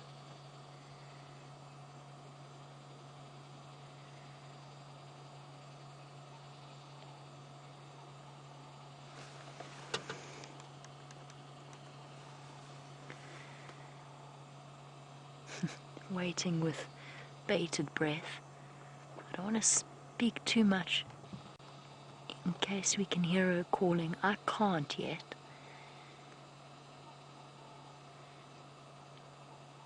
Here we go. Yes! Come on. Come on, little ones. Out she come. Not sure if you guys saw the brief glimpse of the little cub. She's licking it now. There's an ear. Come on, little ones. It's okay. It's okay.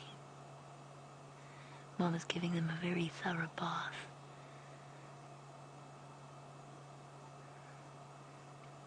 This will be my second glimpse of her new cubs. Huh.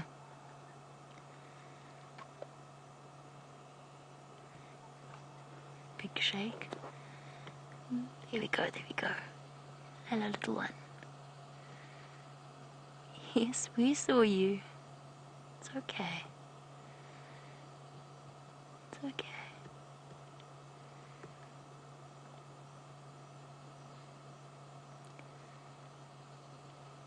Come on. Ah. Okay, let's wait and see if they come around the back for a drink. Hey girl, you're beautiful, but we did actually come to see your cubs as well, and you put yourself... Oh, there we go, there we go. Hello.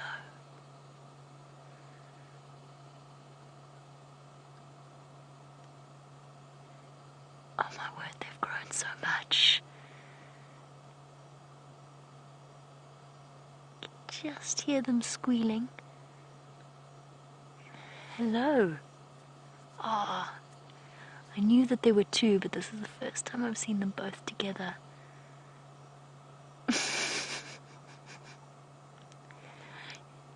Showing the usual level of coordination. If you're not careful, little one, you're going to fall off Mom completely and back into the den. Competing over access to nipples. She does have two, and they will each find their place, but what often happens is the first cub to arrive just takes the top one, and the second cub has to try and sort of nuzzle in underneath to get to the one further away. And this one's not having much success. Needle point little teeth we saw there with the yawn. Oh, this is awesome.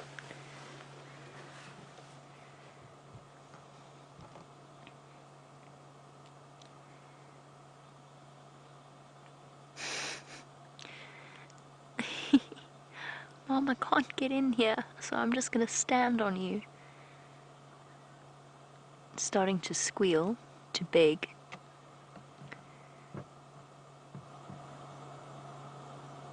Definitely the smaller of the two, I would say. Just trying to gauge. I'm seeing both of them out, which probably means we're looking at the male, but not necessarily. Might just be the slightly weaker of the two. Oh, shame, it's so frustrated. Yes, come on. There's two of you.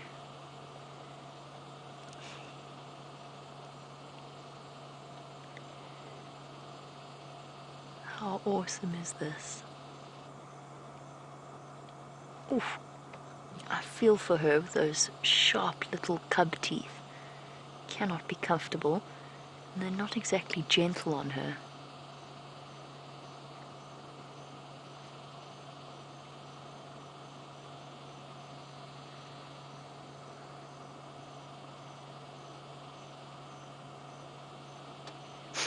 It's gonna fall off any second now. It really doesn't look like the most stable suckling position. Ooh, that's interesting. The one closest to us is definitely larger. And you can already see the competition that there is between hyena siblings. The little one, probably a little male. Oh, look at that little foot. I'll have to wait his turn. Ah, maybe that's a better angle.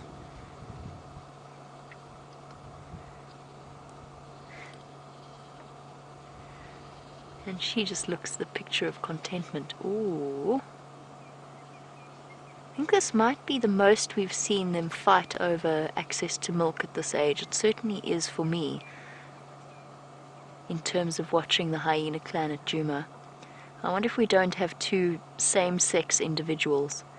The competition within hyena cubs tends to be at its fiercest when they are either both females or both males.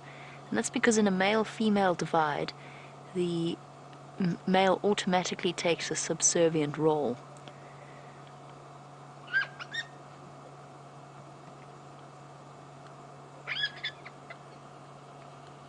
And that was a very conclusive victory that we just saw there. There's a good chance we've got, I don't know, it's all conjecture at this point, but there's a chance we've got two females. It's alright, little one, come on. Back you come.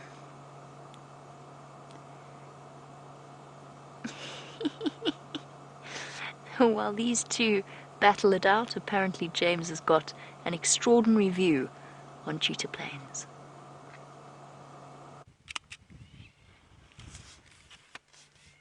Everyone, how cool is this? Look at that.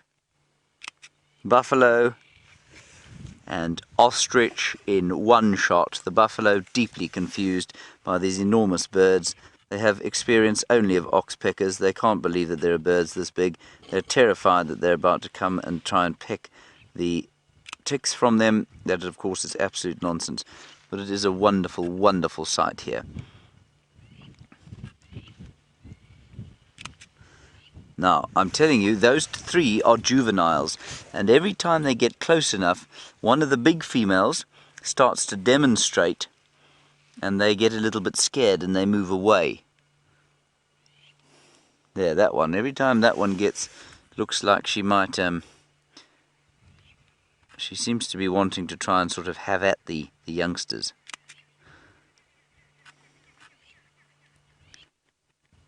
Isn't this a fun sighting? Buffalo can't believe it.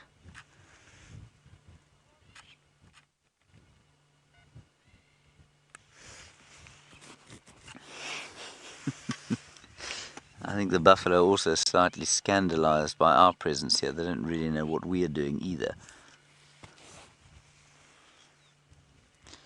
Didn't find anything that was chasing them, and Sean, who spotted the Temming's courser, has gone round the other side.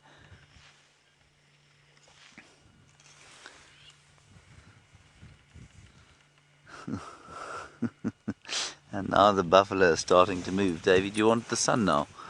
Or you? Yes. David has been giving me nonce uphill about my vehicle positioning all day. There you are. Now you film the sun like I told you to earlier. He said the sun was too bright. Well, of course it was. It's the sun.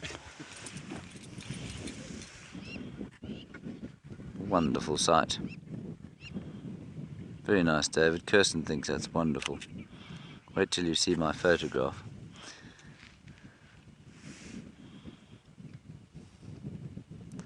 It really is quite spectacular.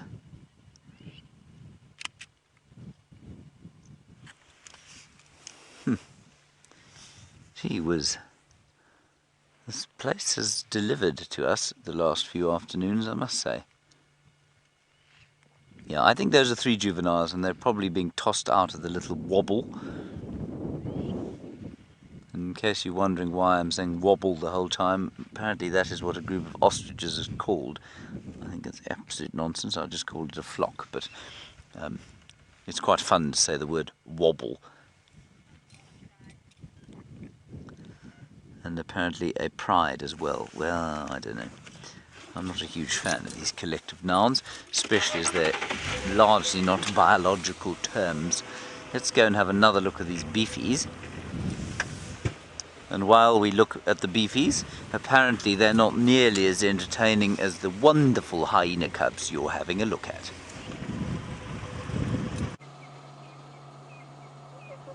Definitely, this is a good way to end off a day that's almost looked as though it was going to start out on a bad note and then didn't. An incredibly happy moment. Both of them have managed to get access, but just listen to the sounds they're making.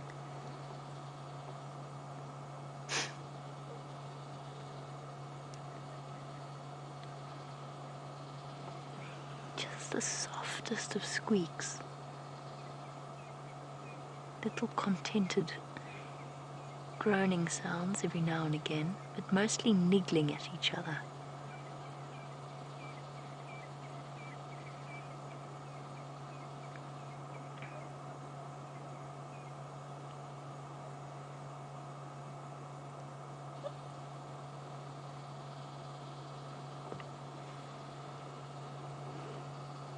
Plonked back down. Whoops!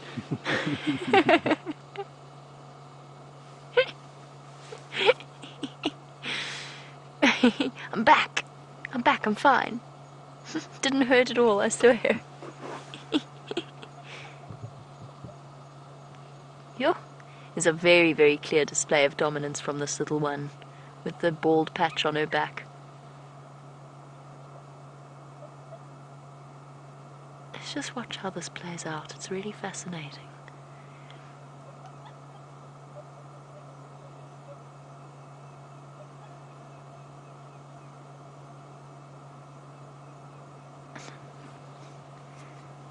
Definitely a lot of competition, more than we saw with the December twins at least, and I think also with the January twins of Madams. And of course at this age they are absolutely adorable. They look totally different to the adults. A lot of people have compared them to little bear cubs, which I can totally understand. I can definitely see what you mean there.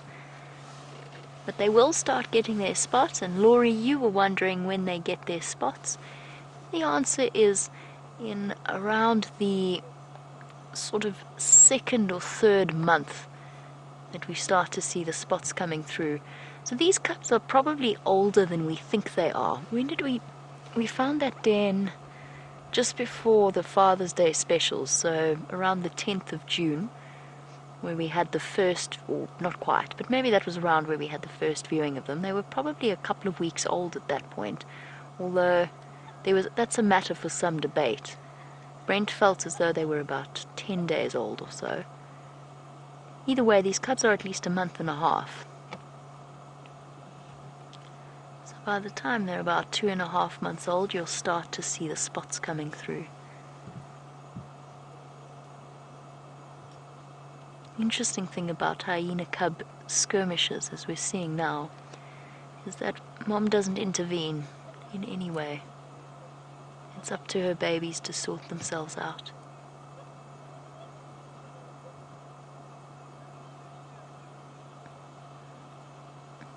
And they're doing so very noisily.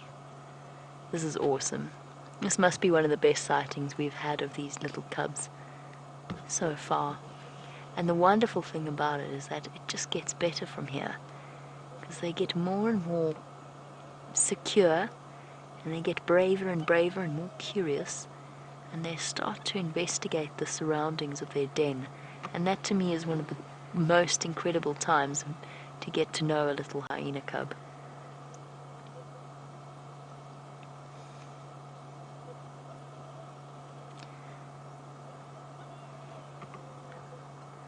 Since for now our cubs have relaxed, let's go back to James and his incredible view.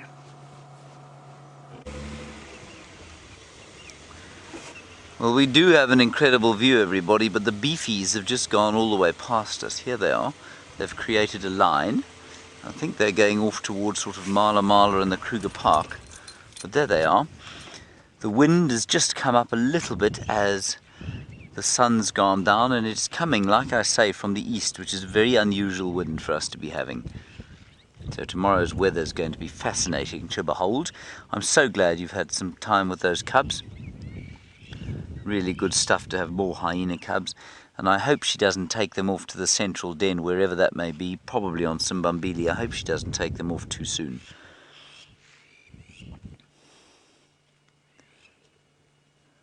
I think that's just wonderful, don't you?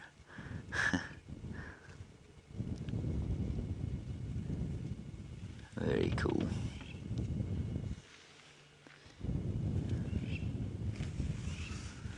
And while you were gone, I was taking a picture or two of them, but I was doing it from an unusual angle, wasn't I, David?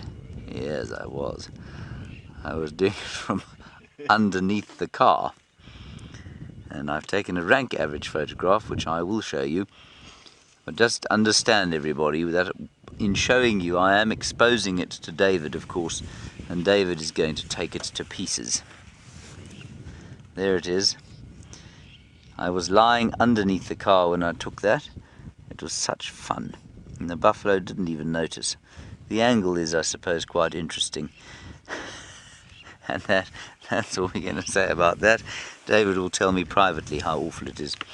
Okay, let's move on from here and see what we can find. The ostriches have gone to Mala Mala for the night. We're going to go back up towards those clearings up in the north there.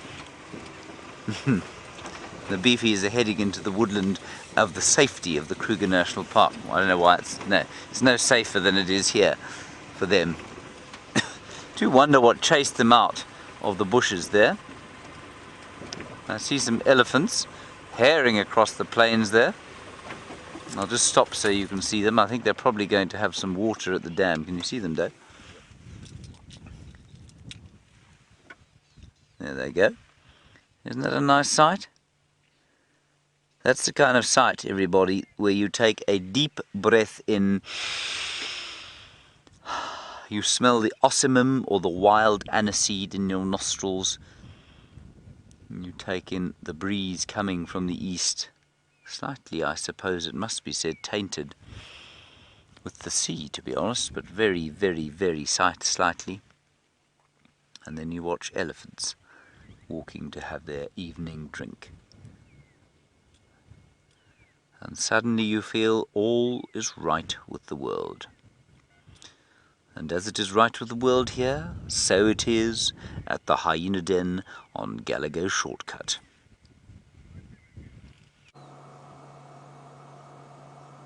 In fact, it probably doesn't get better than this.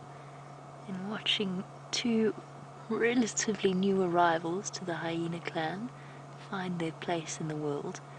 And since little one couldn't really get access to milk, it decided that chewing on Mom's toe was the best way forward. Oh, now chewing on Mom's leg. Very curious little things, hyena cubs, and most of that exploration is done with teeth. Oh, I'm going to nibble on Mom's leg now. Because I can, and also because I'm teething, and that helps. But mostly just because I want to bite things. She even picked her leg up there for a moment. It's incredible how tolerant these hyena mothers are. She's trying to move them away whilst not dislodging the cub that's suckling at the same time. Hyenas, by the way, always come up, the hyena cubs always come up with these little bald spots that you can see on the back of this one's neck and around the back. Now, it might be some manifestation of a minor skin disease or a fungal infection, because they are pretty sedentary initially.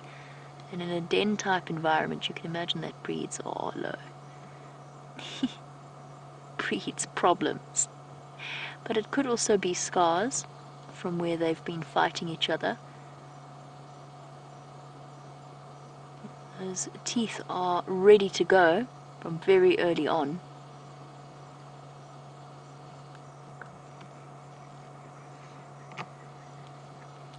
Now, for us as human beings to watch a sort of a sibling unfairness is very difficult to witness, and as for those of you who are mothers with siblings, or you have siblings yourself, you know that sort of mothers usually intervene. Renee would like to know why she doesn't. And the answer is because, of course, they don't think like us. And she can't be here the whole time, so there's not really any point to her trying to sort out their sibling rivalry when they'll just do it as soon as she's left. It's part of the natural order of things, and she knows instinctively that it will strengthen them. It's almost a sort of a kill or cure solution. The one will get stronger, or the one will get weaker, and possibly not even survive, but it's not really up to her to try and make things fair. Now, hyenas don't really have a concept of fairness. They only know hierarchy and dominance. So she's not going to intervene in any way. She'll let them sort out their battles themselves.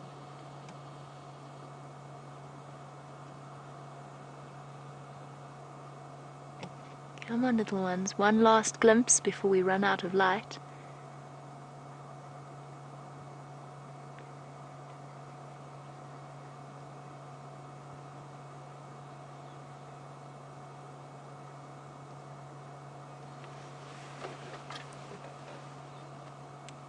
Another jolly good clean after a feed.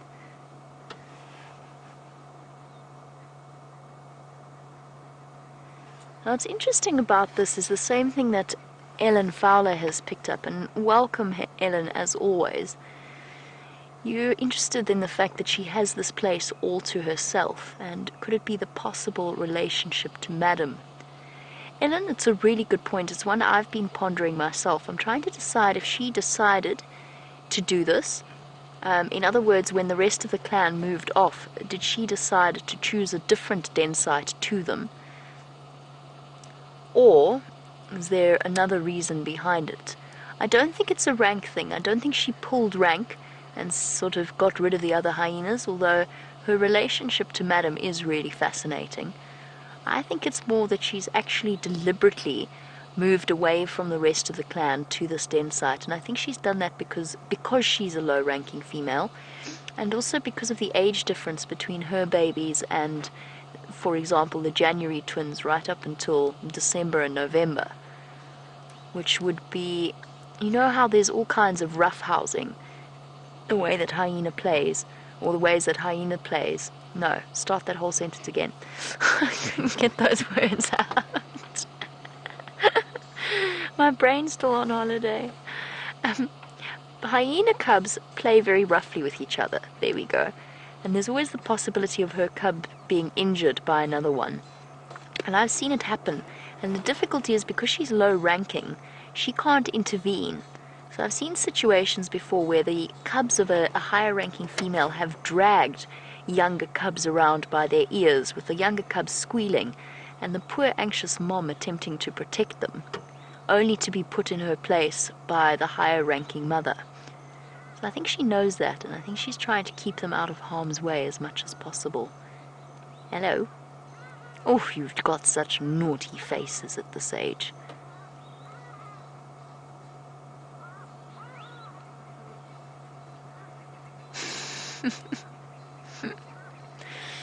Could you get a better picture of a familial scene? This is so wonderful.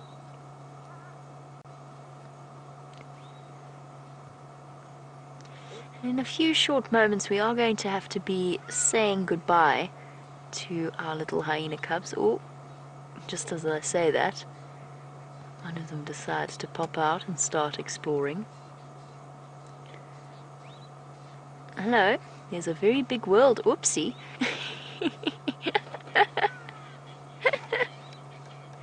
Okay, that all got a little bit too much for that very bold hyena cub. To nearly be knocked off the side of the den by Mom's head is just too much, and perhaps it's time to seek the relative sanctuary of the den itself. Now, for new viewers, the reason I say that we're going to have to be saying goodnight to the hyena cubs is that, as with any of the other cub, or any of the other baby animals actually, regardless of species, we do not shine a spotlight or a light on them. We just don't want to add an extra level of distraction, especially at this small age where their instincts aren't as sharp as the adults and their senses not quite as honed in terms of potential threats. So we don't want to add an additional threat to them, albeit indirectly through shining lights on them. So I think at this point, actually, I think they've gone to bed again. So they've timed that beautifully. I think at this point it's time for us to say goodnight. And never fear, I think she's going to stay here for a while, provided the rest of the clan doesn't come back. So I think we have many exciting months to look forward to with these two little bundles of joy. So while we make our way out of the den site, let's go back over to James, find out what his plans for the rest of the evening are.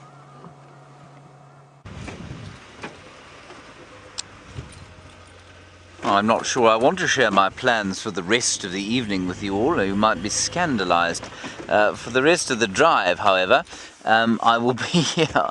Well, we're going to spend another 10 minutes or so on Cheetah Plains before we head back towards Juma. There are some wildebeest, and they are grazing pleasantly across the open areas of Nkoro. I always liked the name Nkoro because it means hornbill, and everybody names their lodges after the Big Five: Nyati Lodge, Cheetah Plains, Lion Sands. These guys have named their lodge after the humble hornbill. I think that's very good. David, would you call your lodge Blue Waxbill Lodge, for example? I think I would. I think I definitely would. Or Green-Winged Pytilia Camp. Or Muntengu Camp. There we go. That's a much better one. Muntengu Camp, that would be Forked-tailed Drongo Camp. And like so many of the Shangaan words for birds, Nkoro is a onomatopoeic word. Onomatopoeic. Say that, David. Onomatopoeic. And that's because a hornbill goes Nkoro, Nkoro, Nkoro, Nkoro. David, stop laughing. You're making the vehicle shake. People are going to get seasick.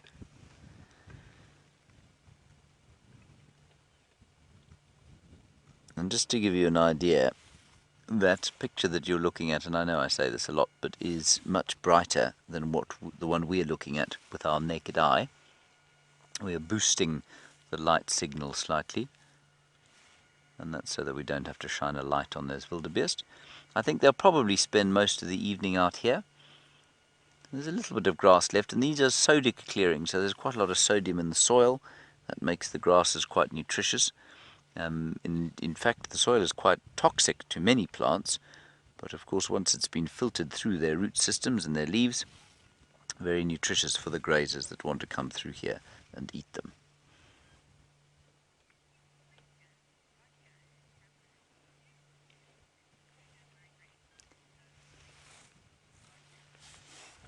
Hello, Roger in Tampa. Another astute question from you. You want to know the wildebeest in the Kruger National Park migrate.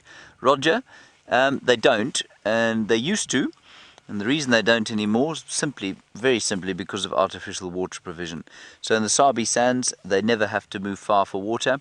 What they used to do, however, was go down to the perennial rivers of the Sabi Sand during the winter time, and they would drink there and graze around there, and then during the summer they'd head up north, apparently in their thousands, up towards the Timbavati and the Timbavati River, which used to flow just during a few, for a little while during the summer, and it would have pans along the banks, and that's what they used to do. But now, of course, with tourism, they've put dams all over the place and water holes everywhere, and that means that animals don't migrate anymore. And I think there used to be a huge number of even elephant migrations, Roger, and that was before the advent of villages on the western boundary of the Kruger Park.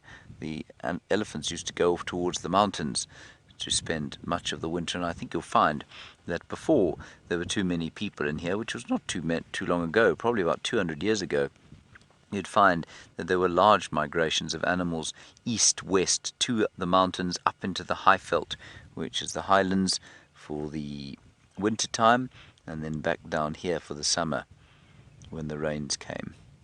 That's a lovely picture. It's a very subtly coloured picture, David. Don't you think? Light, gentle greens, tinge of gold or flax on the grass, brown, black wildebeest. Very pleasant. I must say it's got one of those feelings about it this evening. Very pleasant indeed, and it might have something to do with that slightly eerie easterly wind. Right, you say you're interested in those trees there on the eastern horizon, or not the eastern horizon, on the horizon that we can see, the tallest ones. Right, you said there are a few, most of them are knobthorns. There's a marula there on the left-hand side of your screen. Far left is a knobthorn, and then that sort of scraggly one in the middle, I think, is a marula. I'm just going to look with my binoculars. Yeah, it's a marula, that big one. It's still got leaves on it. So largely the knobthorns that have all lost their leaves and much of their bark, of course, because of the elephants.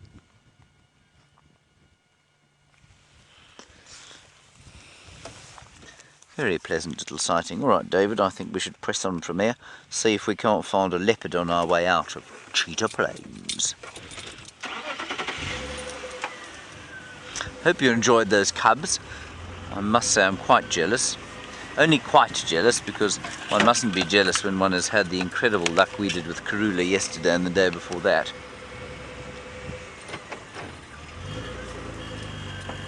We'll just take the spotlight out and see what we can spot. There were leopard tracks apparently around here somewhere this morning, but there's certainly nothing worth tracking at the moment. We might just be lucky and bump into something. I'm trying to decide on a route. I know what we'll do. We'll go back past 3 in a row pan and just see if something else hasn't popped out of the woodland to have a drink there before we make our way out.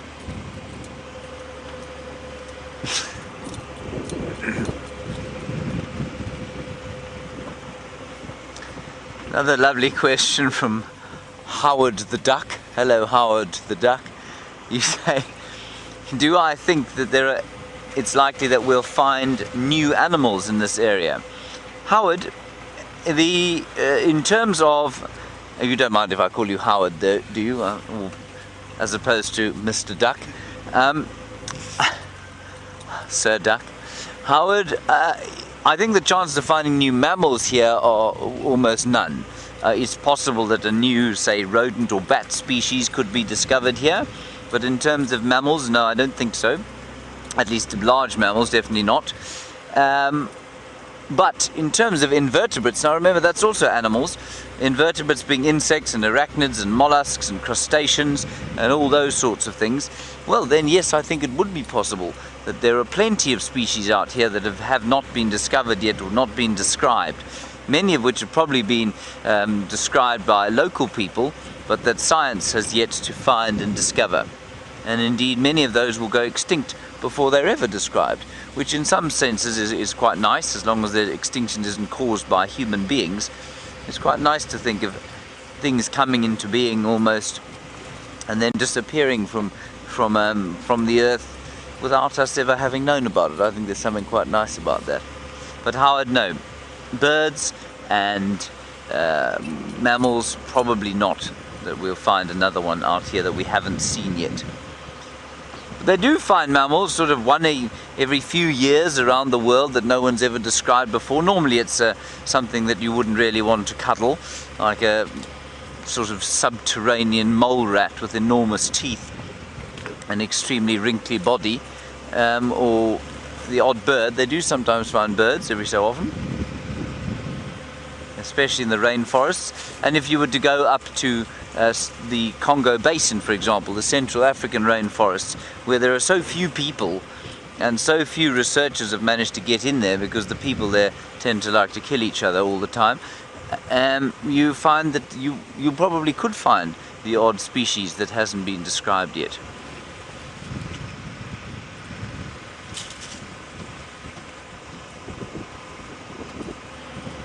So we'll just pop around the corner to 3 in a row pans, and I'll keep you updated if we find anything there. But in the meantime, let's go and find out what Jamie's plans for the evening are.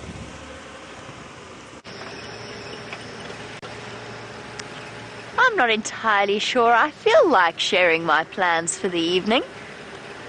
But I'll tell you as long as you all promise not to tell James. They're actually not anything top secret. We're going to be driving along Impala Road. I'm sort of hoping vaguely that we might catch a glimpse of the baby buffalo as it starts to get dark. I'm still dying to see it now up and about and actually on its feet, because of course we never really, whoopsie daisies, got to see the end of that story. There's a giraffe there. Hello. Sorry, girl. You gave me a bit of a surprise there. Completely hidden behind a guarri bush.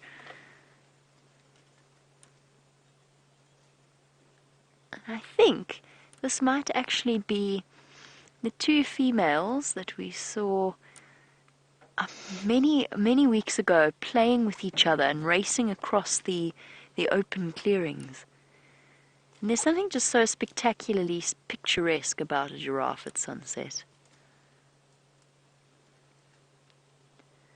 As she nibbles away on the buffalo thorn.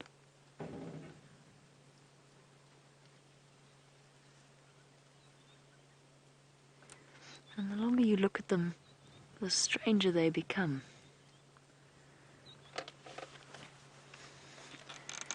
So for those of you for whom this is your first giraffe on our live safaris, if you have a look at the top of the horns on her head, it's what tells us that this is a female, because she's got hair there. Hello, girl. Sorry, that was not Brian, that was me. I forgot to take my foot off the brake.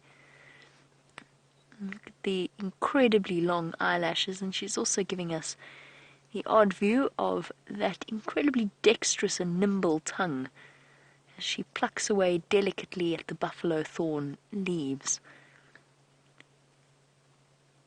Definitely wouldn't be my choice of dinner.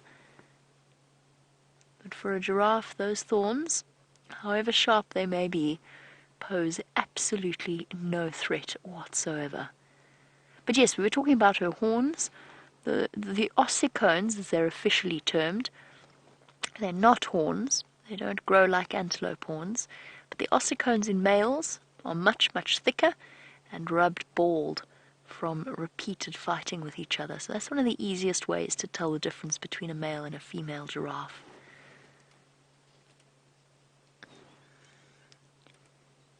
She's absolutely going to town on this buffalo thorn.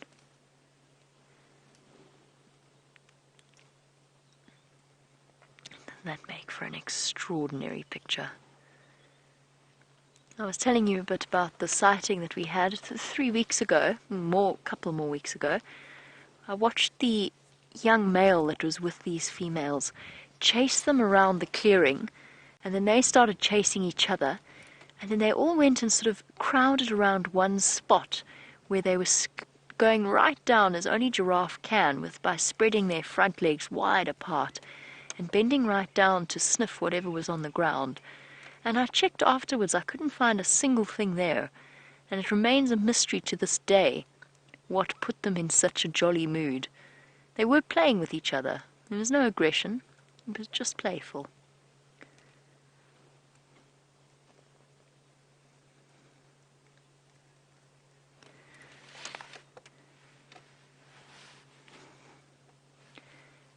Really does make for a stunning silhouette, and Brian doing a marvelous job dealing with next to low light.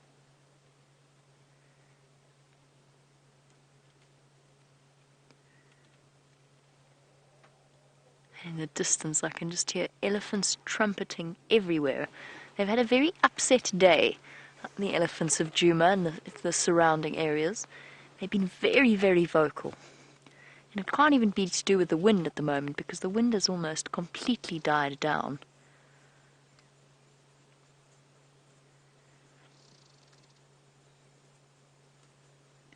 Actually hear her munching away.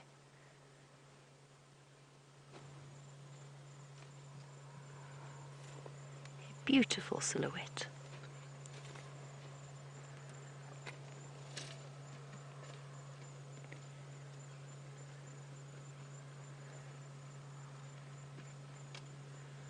And I agree with Roger in Florida.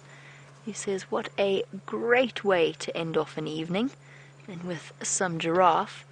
Well, Roger, the night is not yet over, but I agree with you. Giraffe in the sunset is, for me, the best way to look at giraffe. Unfortunately, our time spent looking at the giraffe is relatively limited, because we're sort of serving as something of a roadblock for the poor vehicle that is trying to come through. We just better pull off the side of the road for them quickly. All my lights off, yes. So our vehicle lights, unlike most safari vehicles have the spotlight and you've got your brights and your dims. Our vehicles light up like veritable Christmas trees, if not more so. And we've had more than one occasion where we've forgotten just how bright our lights truly are and ended up blinding the poor people who are trying to come past.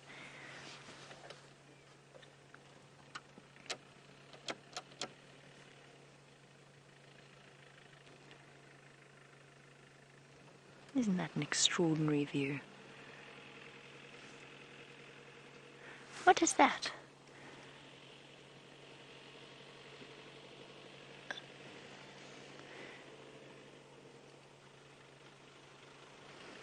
If that's a bat, it's an exceptionally large one. Well spotted, Brian. Incredible camera work going on. It's not a bat, it is a bird. Thank you, Jim. I think it was Jim. I couldn't actually see in the dark. And there we go. Beautiful silhouette of the giraffe. A male in this case.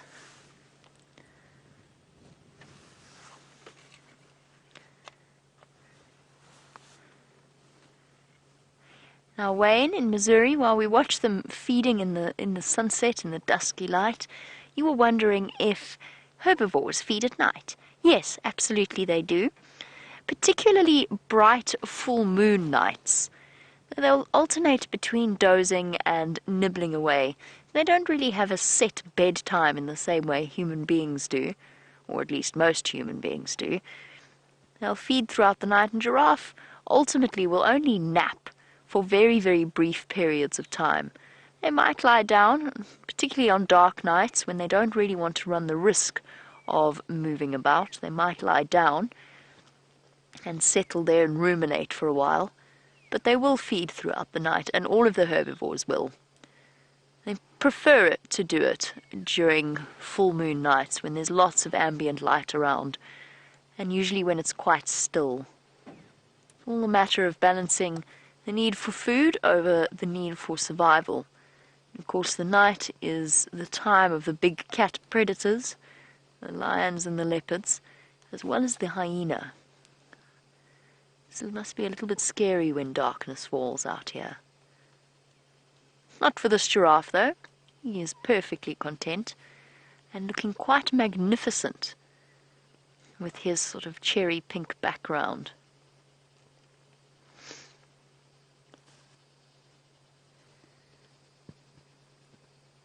Then, of course, if you factor in a dead tree, you've got a stunning image. Hold on one moment.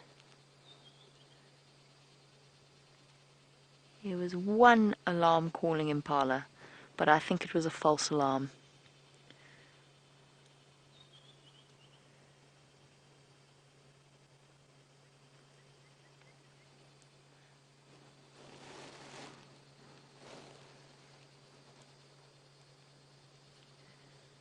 Just taking a moment to absorb the scene.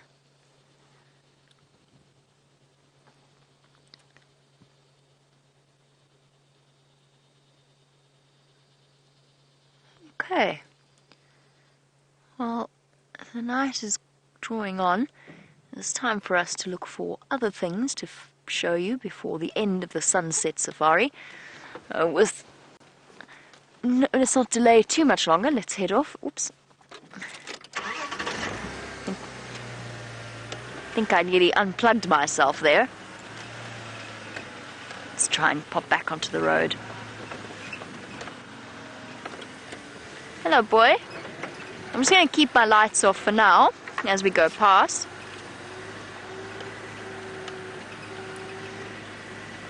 And Eric, while we've been enjoying this scene, oh look, he's got a wonky ossicone. Noticed that before. Look at that.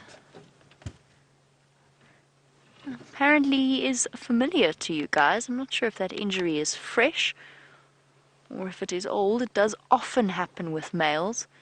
We mentioned before about them using their horns as weapons to fight each other.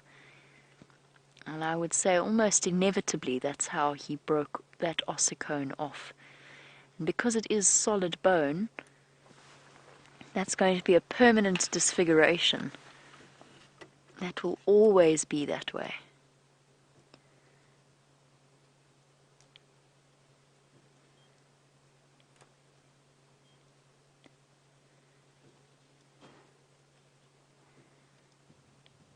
He looks like a hand puppet.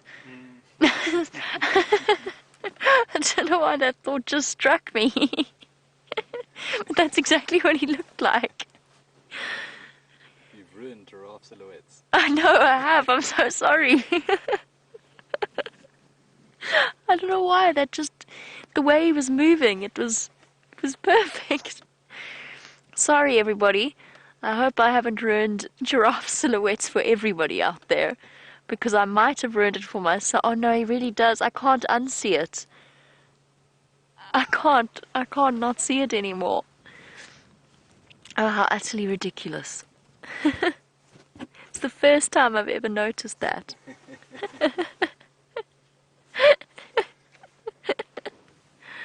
Oh, that's hilarious.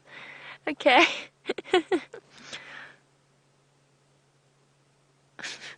My apologies for that image. You will never be able to scrape that from your mind. A very good hand puppet, I must say. Very good one. Very realistic. That is actually how we do Safari Live. There are no animals here. It is just puppetry. Masterful puppetry. I'm joking, by the way, just for those of you who are new viewers and are very confused by this concept. This is real live safari, live in the middle of Africa. It's just every now and again our brains are grasped by a sense of the absurd.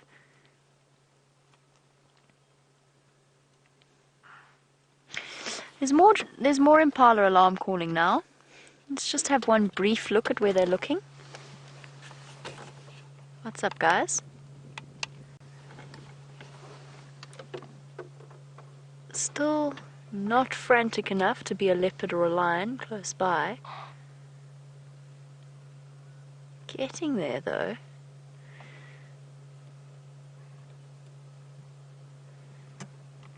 I'm going to go and investigate what's got them so upset. So I shall leave my hand puppet giraffe to his dinner and carry on. While I do, let's find out how James's return journey from Cheetah Plains is panning out. Well, we're just driving into the most stunning sky at the moment. Hundreds of different colours. And it's just a very lovely warm evening. I mean, this for the middle of winter, this is really astonishingly warm. I've still got my sun hat on as opposed to my woolly cap. And only one jersey. Haven't even got my blankie on my legs. Dave, are you quite warm? I am. Good. We saw some elephants on the way out of Cheetah Plains, everybody. They blocked the road for a little while. Then they moved off after pushing over a tree, which was very nasty of them. And now we're heading back. And we are, every time we go through this little drainage line here, which may or may not lose signal, if we go quickly it probably won't. But we keep going past here, looking at the termite mound on which there grows a very vast tambuti tree, mainly because in it we have seen Thandi 3 or 4 times, and she was very pregnant. We think maybe she's got a little den site around there. So we do look quite carefully as we go through here. Now, there are 2 great valleys in this area, of course. The Great Valley of the Mulwati drainage, which we know very well from Djuma, and this one, the Great Valley of the Mulwanini, an equally impressively raging torrent. Both of them, I think, tributaries of the Sand River. They probably become one, in fact, before they hit the Sand River. And I'm going to drive a little bit faster, because I think that will probably help us get through here without breaking up the signal. Kirsten will keep us posted as to whether the signal is leaving. So a bit of an experiment to see if we go quickly through, whether that doesn't help. So far so good. You're still with us. And all around us I can hear... What did she say?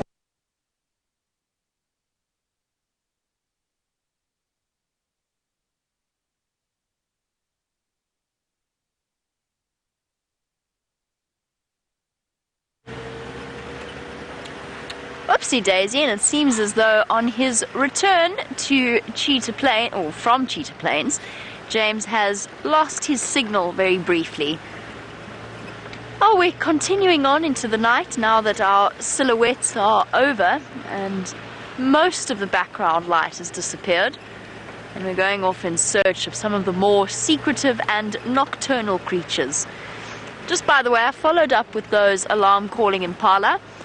I think a combination of highly strung nerves amongst the adult males just come to the end of their breeding season, combined with another herd of impala making their way towards them, resulted in something of a little bit of confusion, and that's why they were alarm calling at each other. Nothing like a leopard or a lion wandering straight through, but of course there's still the mystery of where Tingana went still to be solved. Now, that was my initial thought.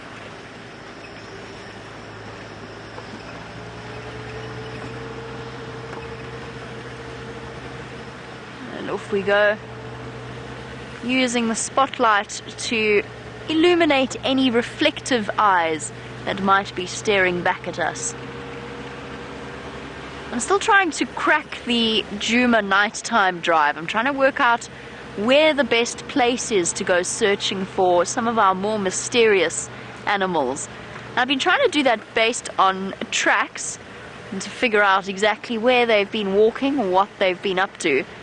It's a bit more tricky than it sounds though, because you get their tracks absolutely everywhere. I often wonder about Zoe's at this time of evening, just because I know from very practical experience, having fallen into one, that there are lots and lots of aardvark burrows there. I'm kind of hoping or working on the assumption that at some point, if I do that often enough, at some point I will successfully see an aardvark. Just by the way, In case you were wanting to be feeling a little bit jealous, Brent tells me that this morning, while he was staying at his parents' house, he went on a drive and then went for a walk and promptly encountered a leopard on foot, and then shortly afterwards the wild dog pack on foot. He's been having a marvelous time off in a reserve not too far away from Hoedspruit, where the introduced pack of wild dogs, because if you'll remember, the poor wild dog pack in that area contracted rabies, and actually the entire pack was wiped out, and the new pack has been introduced and is absolutely thriving. The female is heavily pregnant. Brent said she didn't so much sprint past him as sort of swish past him or slosh past him.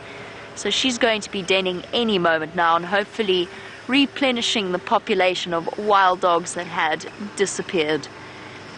On that happy note, we come now to the end of our portion of the Sunset Safari. Thank you, Brian, for all of your fantastic camera work, and naturally, as the thumb reminds us, a very happy Canada Day to all of you in that part of the world.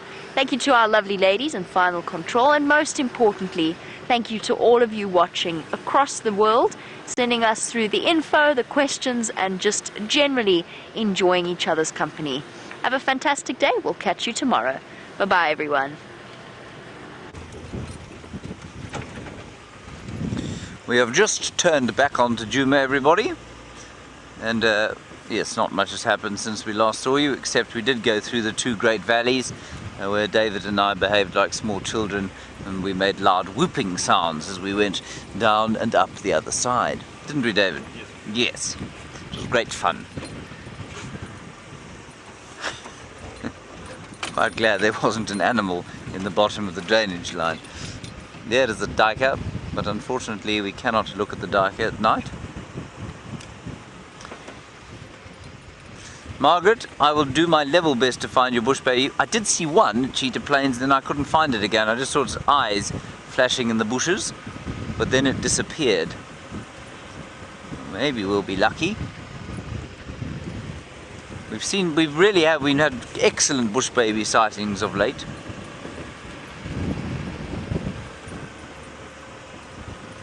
Yes, James Dungan, were I a very wealthy landowner, it would be wonderful to have a safari lodge called Hendry's Haven.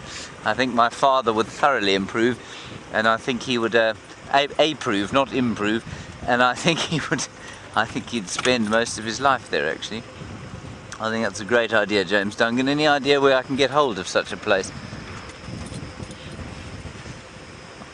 I still think that Nkoro is a rather good name for a lodge. David thinks it's utterly hilarious. He is unable to contain himself. This is round about where we were looking for Karuda earlier on. I don't think she's going to pop out here. I think she's got a kill somewhere to the west of Treehouse Dam. So we'll pop down there in the morning and see if she doesn't pitch up. Another great valley we're going through here. The valley of the Treehouse Dam drainage line. Hold on, David. It's hot down here in the valleys and cold up in the mountain tops where we dwell. It's actually quite the opposite. The katabatic flow out here has rendered the air in the drainage lines very cold compared with the air in the rest of the place. Like I say, it is the most pleasant evening. I can't believe how warm it is. I suspect it's a harbinger of some frightful weather to come. Margaret, we've only got a minute left and I'm afraid I cannot find a bush baby, but I'm still trying, I promise. Can you see a bush baby anywhere, David?